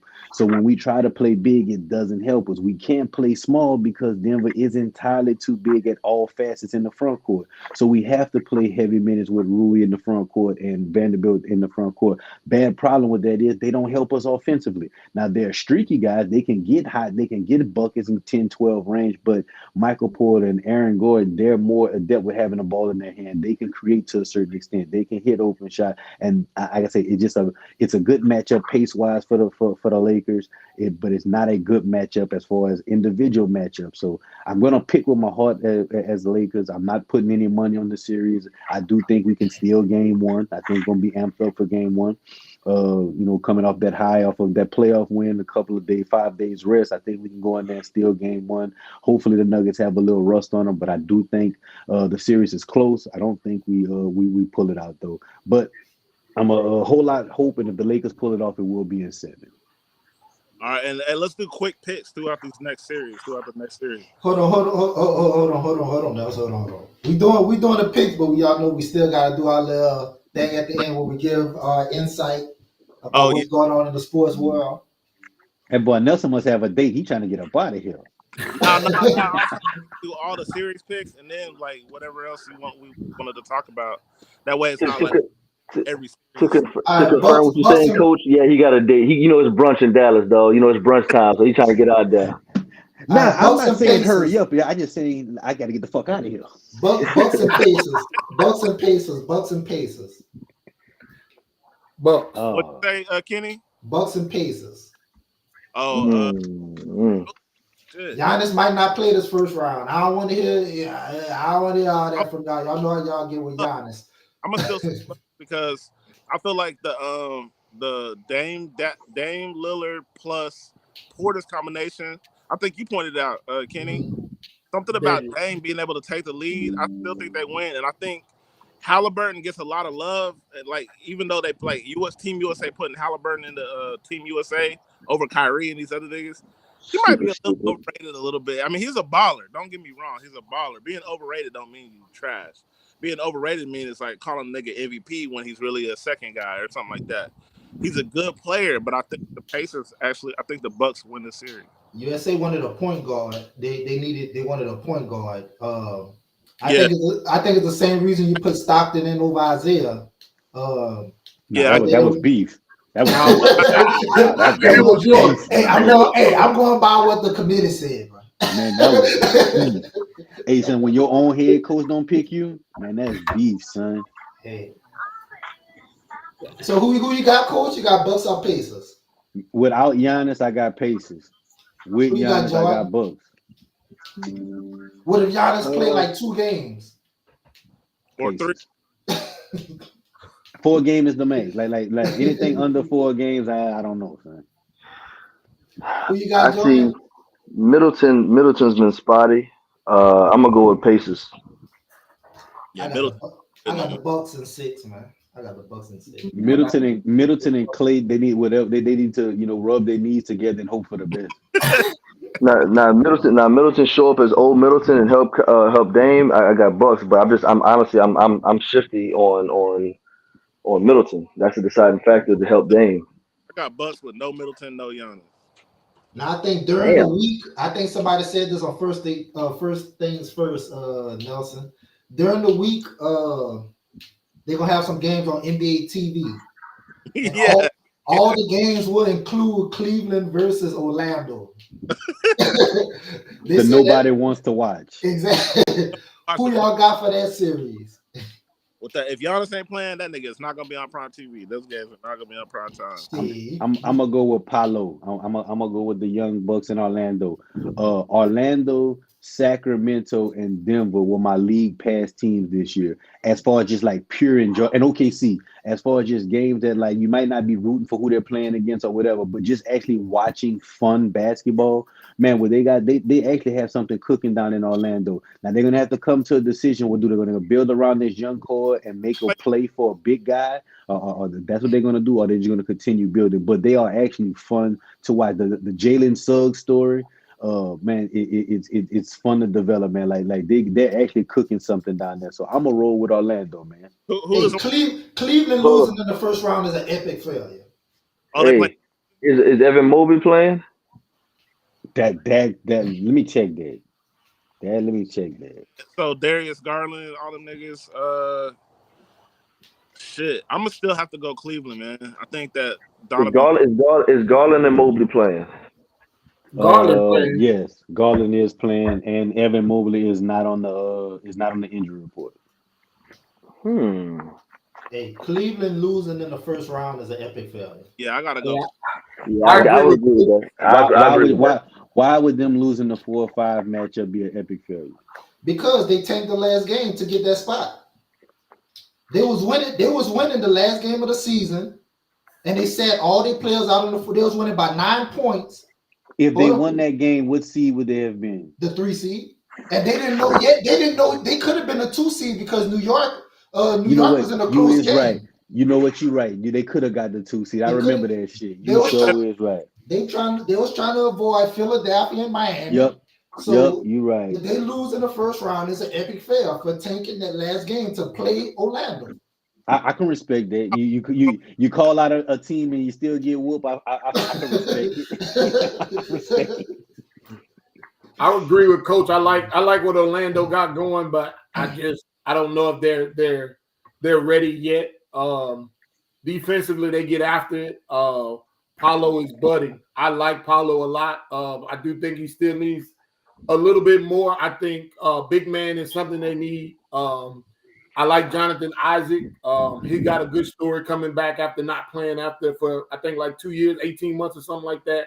Right. Sixth man Defensively, of the year. yeah, defensively he's amazing. We talking 1 through 5. He's really good against 1 through 5. He can't do nothing with the big bigs like Jokic and Embiid, but everybody nobody else 1 can. through 5, it's true. But everybody else 1 through 5, he's really good. But I think right now I'm still gonna go with Cleveland.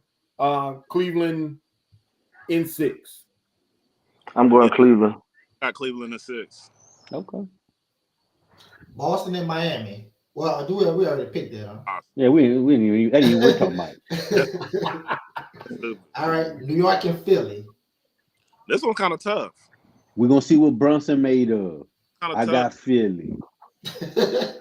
We're gonna see what we had that conversation. So Yeah. and I'm not saying that he's gonna choke. I'm not saying he's gonna fold. I'm not saying any of that.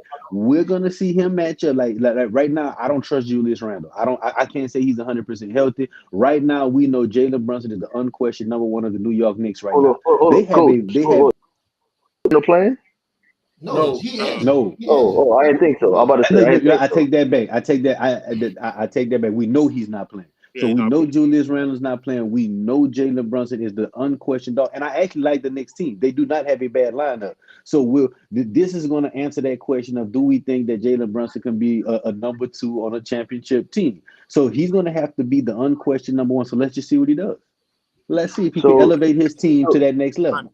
So who they got for Embiid? Who they got for Embiid? Hartenstein and Mr. Robinson? Yeah. Yeah. Yeah, I'm going 76ers. Yeah, Yeah. 6. Joel Embiid is going to have a great series this season.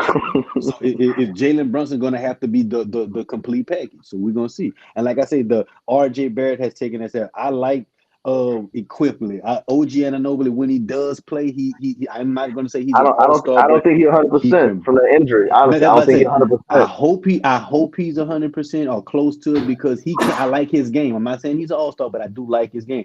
And I like the team that they have. And Kenny, this is not me making an excuse for OG, but the last few games of the season, he came back to try to get him in shape. You can see that he's not the OG that first came over there and the OG from Toronto. Man, you can say the same thing about Embiid. You can say the same thing about Embiid. That's why I'm going to take New York because Embiid looked labored in that. Oh, he definitely looked labored. Listen, let's be clear.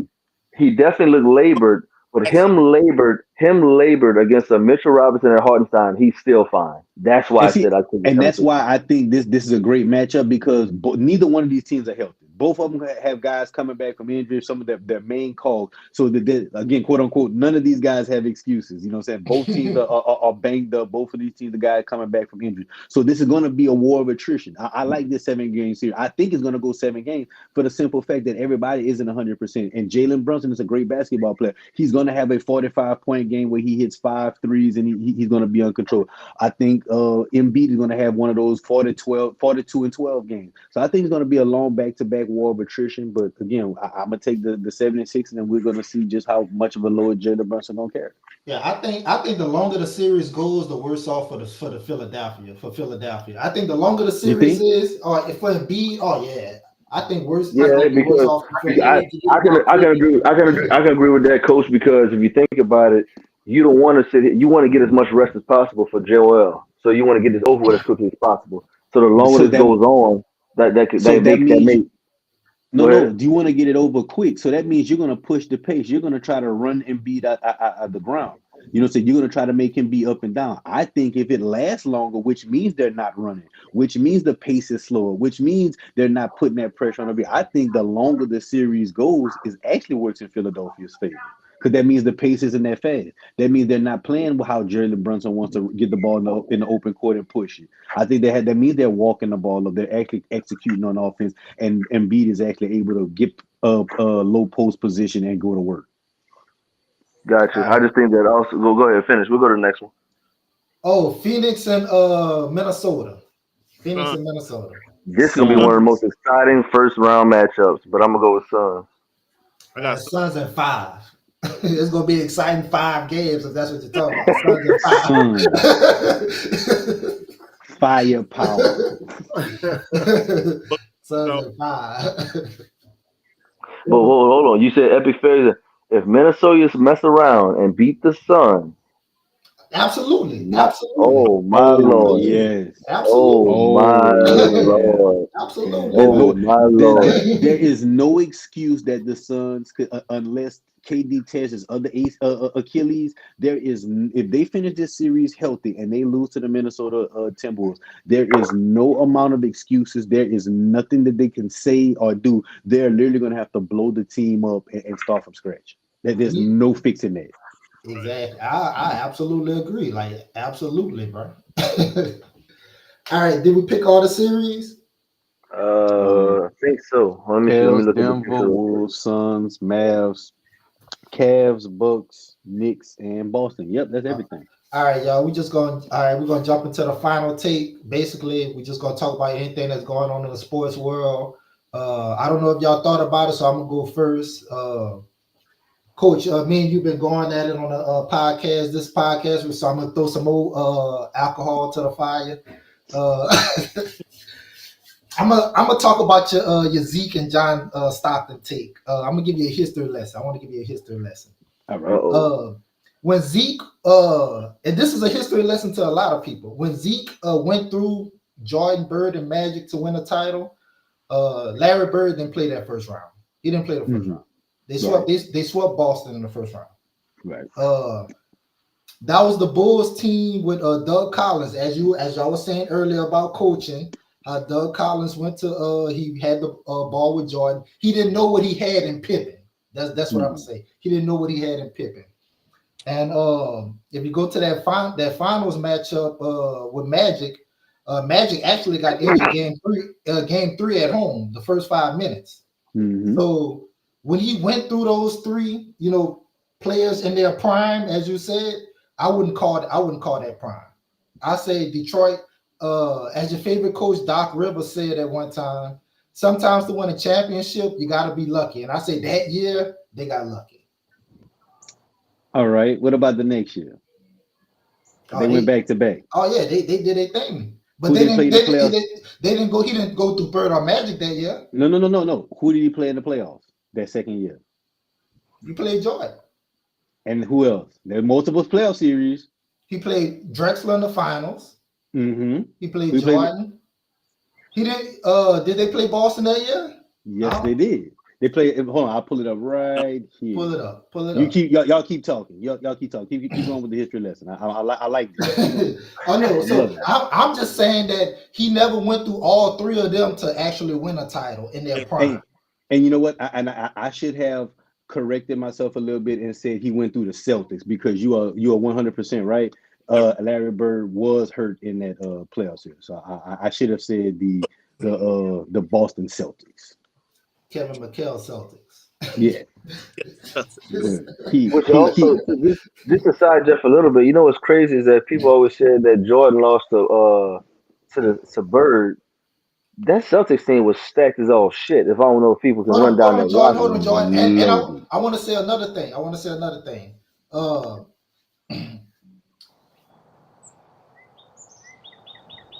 Joe Dumars was Finals MVP against the Lakers. Sure was. Joe Dumars was Finals MVP as the Lakers. So in that year, so I'm not gonna say that Isaiah Thomas went through those three players in their prime. He had to go through those three players in their prime to win the championship because honestly, it never happened. Hey, but look, let's also Andre Iguodala also beat out Steph Curry for Finals MVP. So let's not hold get too carried. Hold on. Joe Dumars is a Hall of Fame player. Let's stop. No, but I'm just saying the fact. No, I'm just saying the fact that somebody beat you out for Finals MVP doesn't like we know who the leader of that team was. Is what I'm getting at. We know who was the undoubted question leader of that team. Right. But yeah, but comparing Andre Iguodala to Joe Dumars' importance to a team, a No, championship. I didn't know. I'm just saying the awarding of the finals. You said Joe Dumars won MVP of the final. That's all I'm. That's all I'm quoting. All I'm saying is Andre Iguodala won a Finals MVP as well. Okay. That doesn't determine who is the goddamn leader of that team. Is all I'm saying. But to go to my original point, since I brought up that point, I want to say that if John Stockton get those two rings, the same as Isaiah, I think that actually will propel him over Isaiah when it comes to the greatest point guards of all time, which was a topic that we talked about earlier. Okay, so let me pick it back off there. You say that will prepare him over Isaiah Thomas, so that moves him from fourth to third. Whoa, that's a major jump, man. It's a jump. It's a jump. That's a 20% jump. It's really not though. It's really not because we look at it as tiers. That's why I say those two rings move him up a spot. We still wouldn't consider him on the same level as Magic Johnson. We still wouldn't consider him on the same level as Steph Curry. We still give John. I still think John Stockton, like I said, is a top 5 point guard of all time. He's number 4 on my list. Moving him up to number 3, like okay. What about Karl Malone? Karl Malone was never better than Tim Duncan. When Karl Malone, he was never better. To me, I don't think he's a better player than Tim Duncan. I'm just using a power forward comparison. If he gets 2 more rings, do you think he's better than Tim Duncan? No. Do I think he was better than Dirk? No. Do I think he was better than Kevin Garnett? No. That's me. I still think Charles Barkley is better than than Karl Malone, but I'm a Barkley fan. What he did at 6'4" in the land of big man, and really he's 6'3". I've actually got to meet Charles Barkley. He's 6'3", and what he did playing against legit 7-footers, I don't think he gets enough love for that. But I still think even if you give Karl Malone his 2 rings, I still think he's a top 5 to 7 point guard of all time. He may moves up to number 5, maybe number 4. I gave you Tim. I give you Dirk. I give you Kevin Garnett. I give you Charles Barkley. I give you one of the most underrated, Kevin McHale. Those 2 rings? What does that leave Karl Malone? He wouldn't be in the top 3. I piggyback off that though. If Barkley wins a ring, he's looked at just a little bit different because now he has the Where cherry would you rank on him? Would you put him over Duncan? No, I think Duncan is still the best power forward. All right, but this is my that argument. aspect is also the ring aspect. Like we look at him in totality, right? Right now we're looking into what ifs, right? That's what we're looking at, what ifs. But when you look at Duncan, you can't go back and say what if, because if I say, well, what if Tim Duncan had 2 less rings?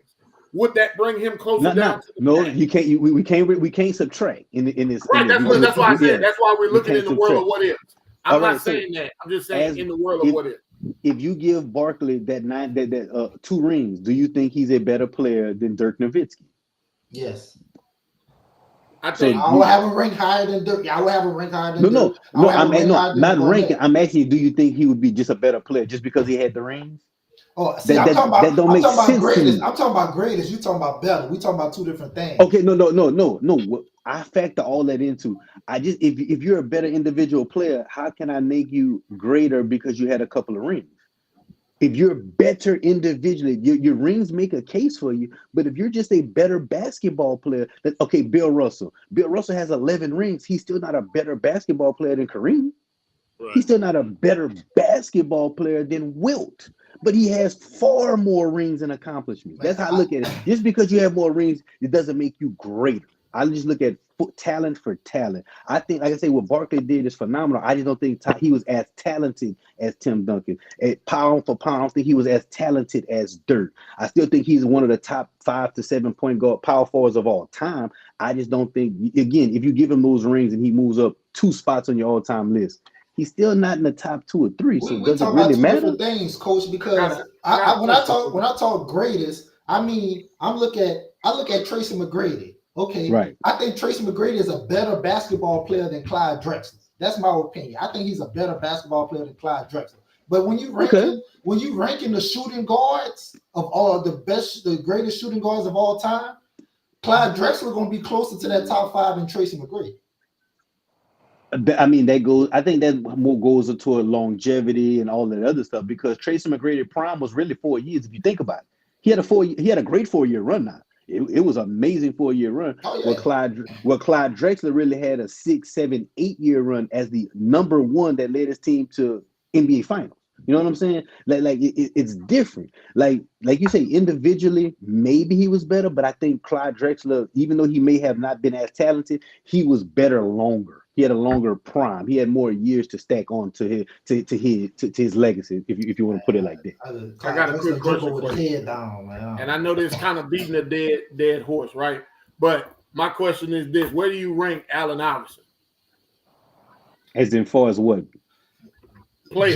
Jordan. Some people call him a 2. Some people call him a point. He's a 2. He's a 2. He's a 2. So as on your 2 guard rankings, where you put Allen Iverson? Jordan, Kobe, West, Wade. Then there's an argument between Harden and Iverson. That's my opinion. Okay, so you roughly got him fringe top 5. Yeah. Yeah. I can agree. I can agree with that fringe top 5. Agree with that. So this is my question, right? Fringe top 5. Let's just say you got him 5 or 6, right?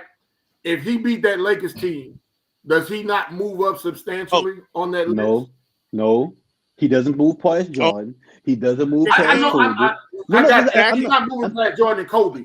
But as a player, do we think Wes is a better overall basketball player than Allen Iverson? Yes. And the numbers, the video, everything will tell you that. What Jerry West did for a decade to the NBA, he was a fucking menace. People don't understand. Like what he did was, so he's still not in the top 3, and that's what I look at it. Yeah, okay, you go from 5 to 4. Is that really that much of a legacy jump? If you go from 5 all time to 4 all time, because you're not going to get in the top 3. And that's the same thing I say for some of these other guys. You don't get in the top 3. So what does it really do? I mean, I guess for me it does a lot. That's from a personal perspective, right? I look at things at numbers. If I got a 20% increase, if we talking top 5, like, but it's not a 20%. But that's balling it down. Spot, I'm 20% better. But that's no, you're not. You just moved up 1 spot. It's not a math equation. You went from number 5 in line to number 4 in line. That's not a major. Better because if you're breaking it down, but you're not though. But you're not, because his numbers aren't. Well, if we go by the numbers, I'm not talking stat numbers. But that's what greatness is built on, though. 20, and 20. No, you're trying to make a math equation when we're talking about the greatness. But math is not a. Math does not make you a great basketball player. We're not talking about math and basketball. You're talking about position. No, you're talking about position. Increase in position. Brother, listen, but it's not. That's not how we determine a great player. Your position on the chart is what you did on the court. Allen Iverson numbers do not fail to compare to Jerry West. Like they're not even in the. But that's what I'm saying. Not understanding. But that's what I'm saying. I get what you're saying. For me, I look at it. If I move from number 5 to number 4 in the rankings, Right, that's a 20% increase. Not my numbers on the court, not If what that's I what you want, did. if you want to In look my at the rankings, I moved up. that's what we call a moral victory. If your rank is moved up solely because you got a team accomplishment, not because your numbers were better, not because you had a greater impact on the team, because you were on a championship team, that's a moral victory. But If you ever if I look, won but that listen, hold on. ring as the No, alpha, I no, but impacted that. But look, this is I was the alpha of my team. Like, we're gonna take this discussion to personal. You're Allen Iverson. Let's just say you average 20 points a game. You got your one ring as the alpha. I'm Jerry West. I went to 8 NBA finals as the alpha. I averaged 30 points a game for an 8-year stretch. I led the league in assists and all that. I was the far better player. I just didn't win a ring. You got a team accomplishment. If you want to go with that and feel you're better than me, that's cool. But I know numbers wise in that stature of the game, I was better than you. You can have your 20% increase. That's cool. I know pound for pound, I was better than you. You got a ring. That's cool. But I was better. Okay, so again, I'm not arguing that point what you just made. I agree with what you're saying. I'm not saying him going above Right. Jerry West. What I'm saying is for me, only for me, not for No, I nobody else. respect it. I look at things from a number perspective, right? And for me, I equate everything to money. For me, that makes it easier for me. So what I'm saying is if I move from number 5 on that list to number 4, not number 3. I agree to number 3, 1 through 3 is pretty much a lock. I'm not debating that. But if I move from 5 to 4, for me, and thinking about numbers and money, for me, that's a 20% increase only in my ranking of players. Not I respect it. what I did. That's what I was saying. I'm not arguing your point. I got what you're saying for sure. Right. Y'all realize I'm just Cleveland saying and you're moving Orlando in my playing rank. right now? Do y'all realize Cleveland and Orlando playing? Wait, Right Yeah. I thought playoffs started tomorrow. That ain't even started. No. They got them out the way early. I knew it was an early kickoff tip off. I didn't think it was this early though. I ain't gonna lie. I'm so mad, no, dog. They wrong for that shit. I'm turning that shit on right now. I Yeah. swear I thought it started tomorrow. Point. Nah, it's on today. Hey Kenny, I got a favor. Can I get it? I do my last point real quick. Go ahead. Oh, go ahead. Hey, so the NFL draft. I know while Jordan's not here, NFL draft He's a starts. goddamn lie, boy. I'm always here. And you talking that bullshit while you gonna try to finish up people in here? Let me finish this point real quick. NFL draft is next week. A lot of people doubt Caleb Williams. I'm gonna go out on a limb and say that nigga a beast. I don't care. You painting your nails, doing all the weird new generation shit. That nigga a beast. He's probably gonna have a great career. I'm interested to see who drafts who and that top 20 to top 30 players. Where does Marvin Harrison Jr. go?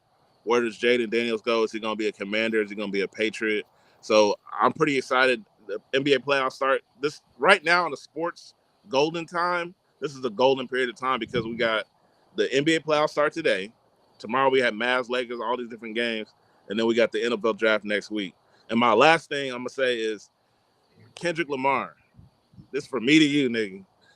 Help your fans out, nigga. Help your fans out because we got Michael Jones. He's an admin in the group. We got niggas doing campaigns for you. What's that nigga's name? Courtney Thrower, my nigga, my nigga in the group. Hey, this niggas in the group. Your fans, Kendrick Lamar, are in shambles. They're in shambles. Drake just dropped a new one. Talking like he's on West Coast niggas. He rapping like Tupac, rapping like Snoop Dogg. He ghost wrote the whole shit. And he did the AI. And to fuck you up. Yeah, he AI'd them niggas this morning. So this is a whole new, this is like hip hop history. You fucking niggas up with your own idols and then still rap at the end talking about this nigga's made by Taylor Swift and all kinds of crazy shit. So Kendrick Lamar need to drop ASAP. You need to drop something soon.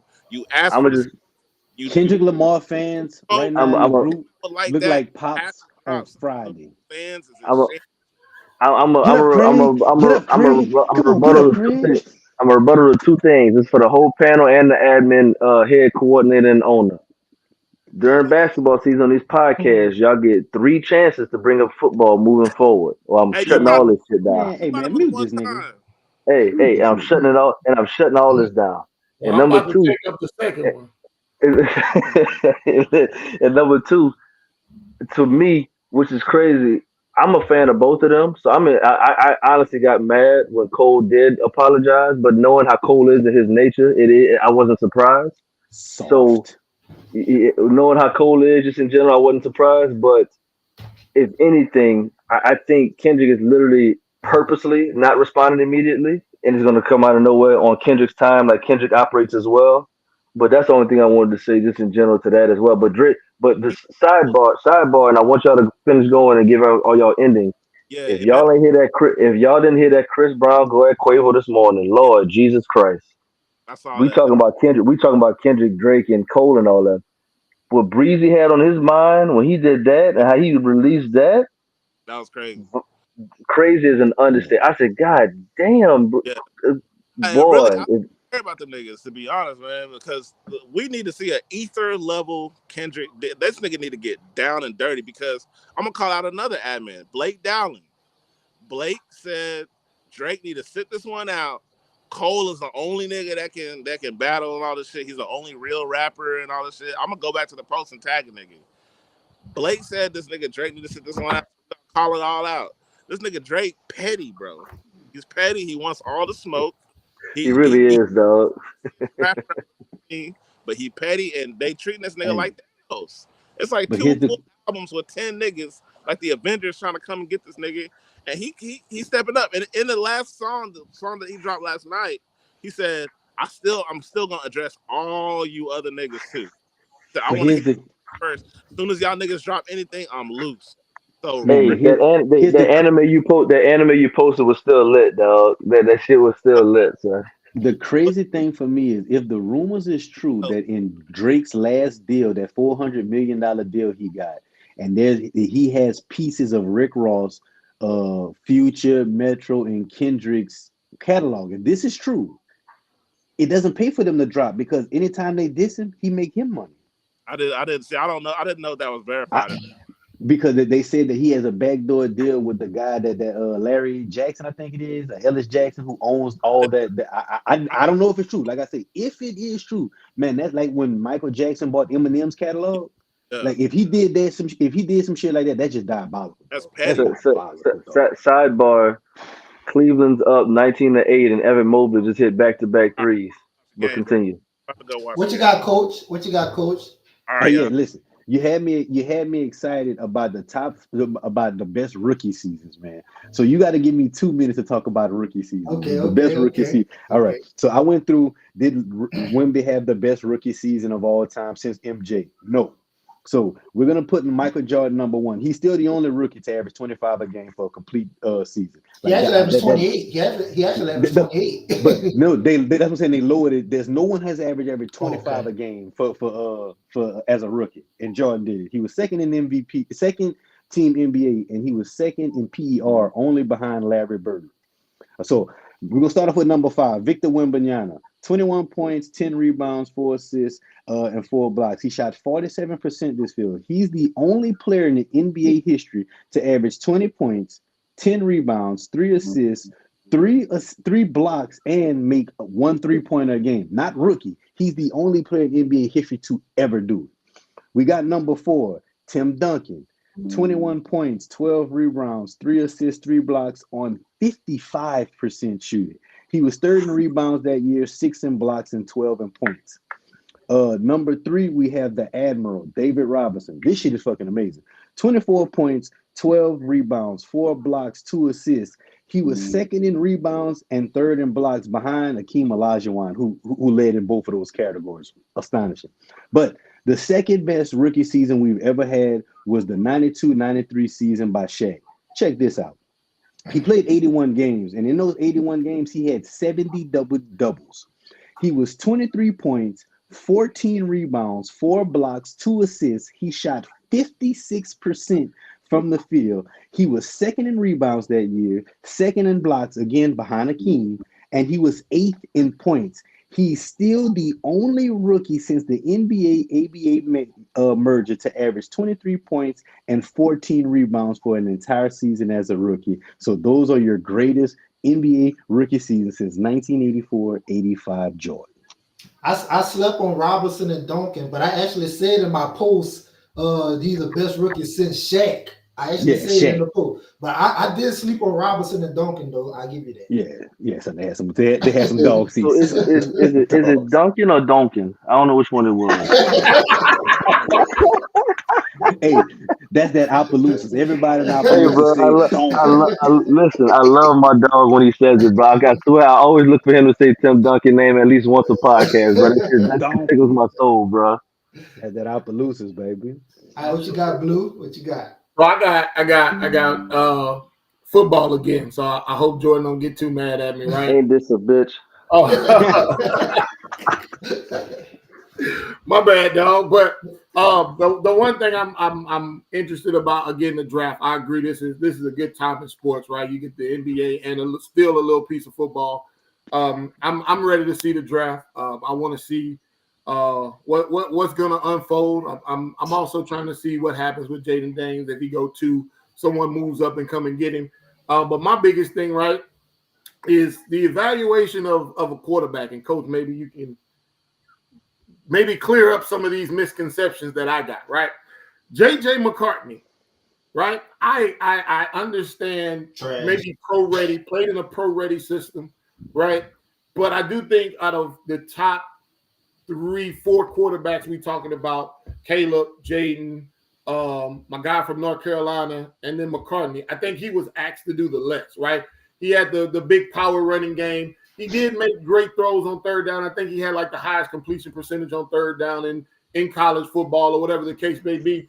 But him being drafted at number 2, being pushed all the way up from maybe going in the mid to late 20s, where I think he should be, as opposed to being going as high as number 2, and teams are actually bidding up to move to go and get him.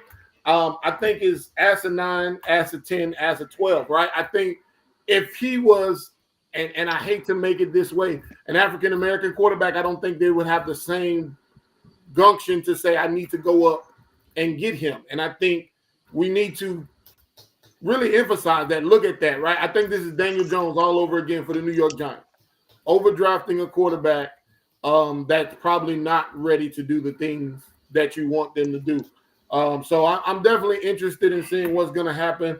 I do think he's being overrated. And I also want to see if teams really go on the limb, like they say. I've read a couple teams have Malik Neighbors as their number 1 wide receiver. I'm interested to see if he can surpass Harrison Jr. and be the first guy off the board.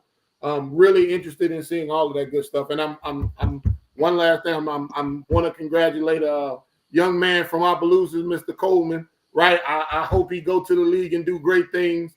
So I'm definitely wanting to see where he comes off that draft board at as well.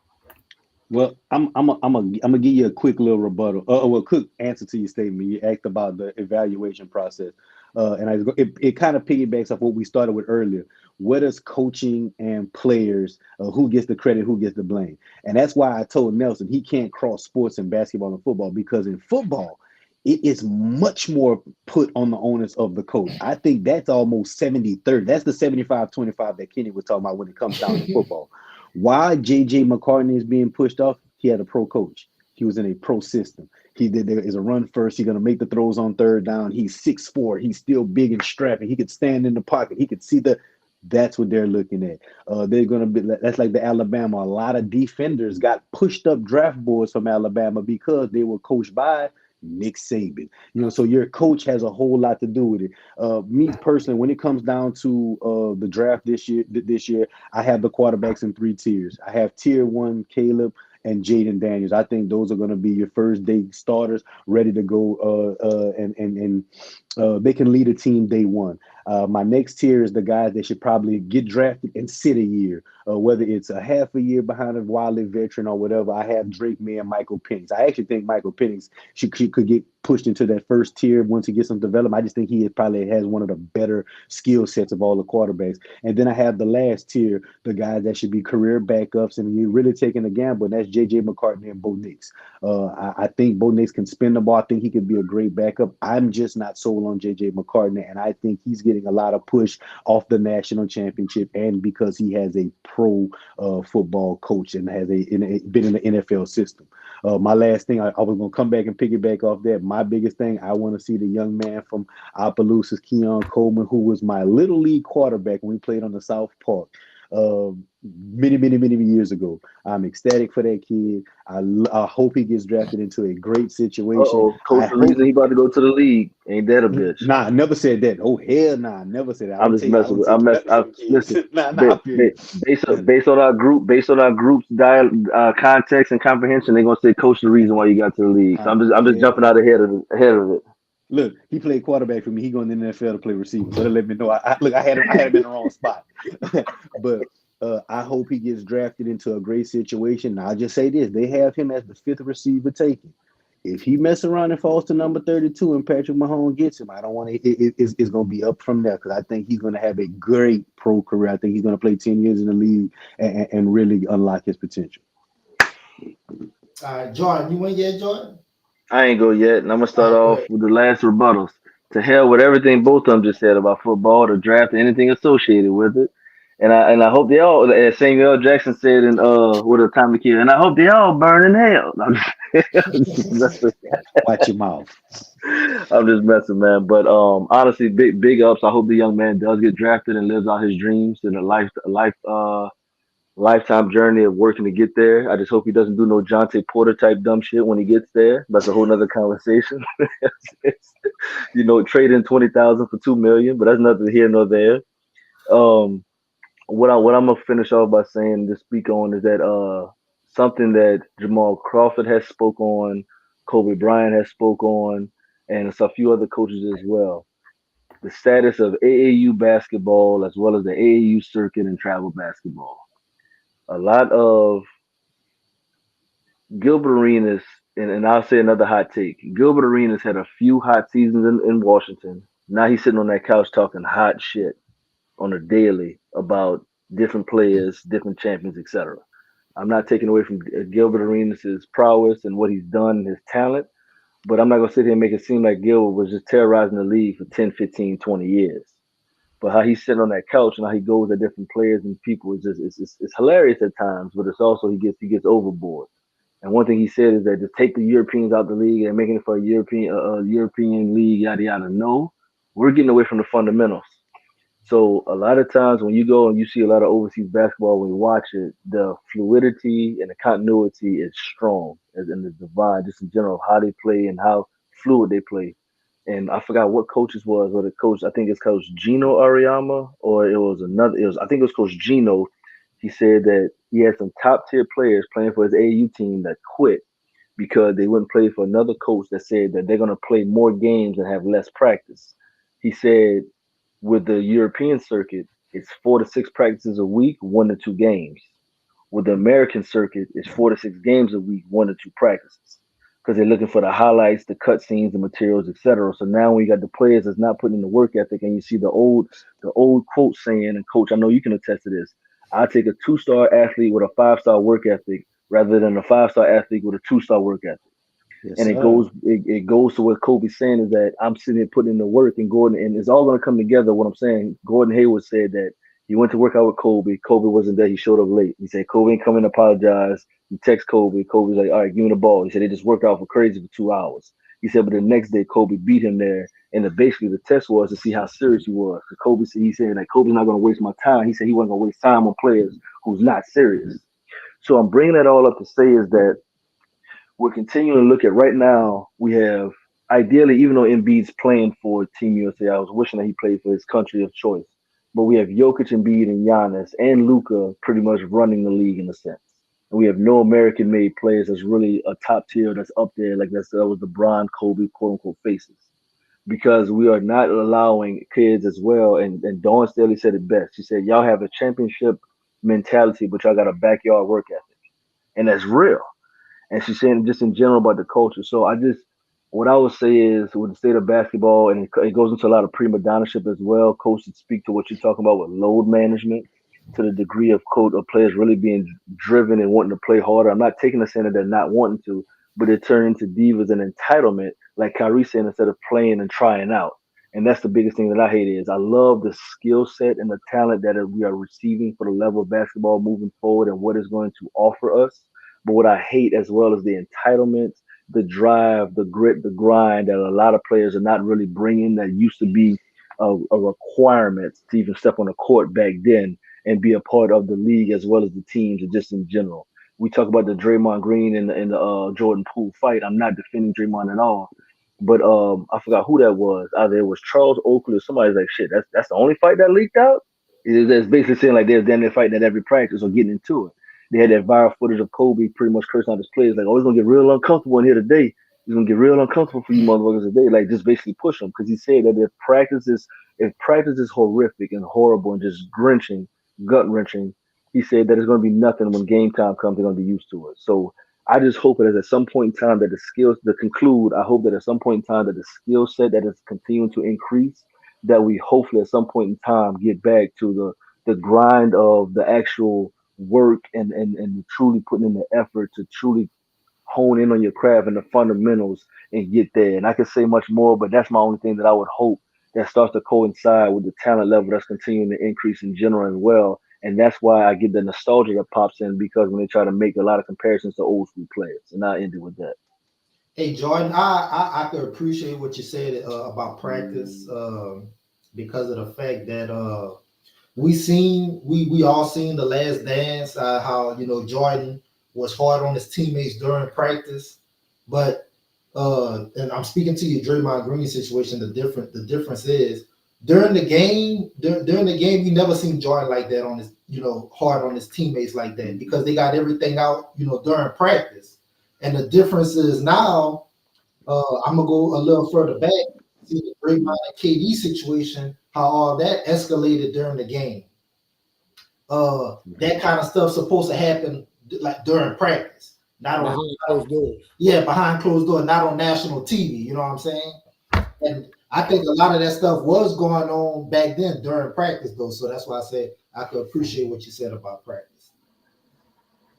Yeah, that just it's in the last thing Kobe said. I watched so many of his interviews now. He said that he had a kill list when he got older. He said the one thing that he beat down on was the fundamentals. He said because when those became second nature, he was able to propel against his competition and people that was better than him just in general. And hell, I was cleaning up the whole time. I can get on here. The glare, I ain't gonna worry about it. But anyway, that's the only thing that I hate just in general because a few of the cats be like, "Oh, coach, can you show me some things this and that?" With the direction that I had oversaw, and when I tell you they'll go through the drill literally 5 to 10 times, all right, what's next? It's like, what you mean, what's next?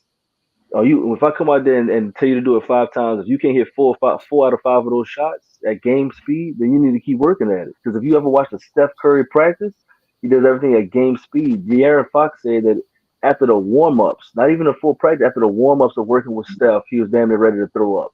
And everybody said that's why it's so hard for them to be able to keep up with him and his stamina just in general.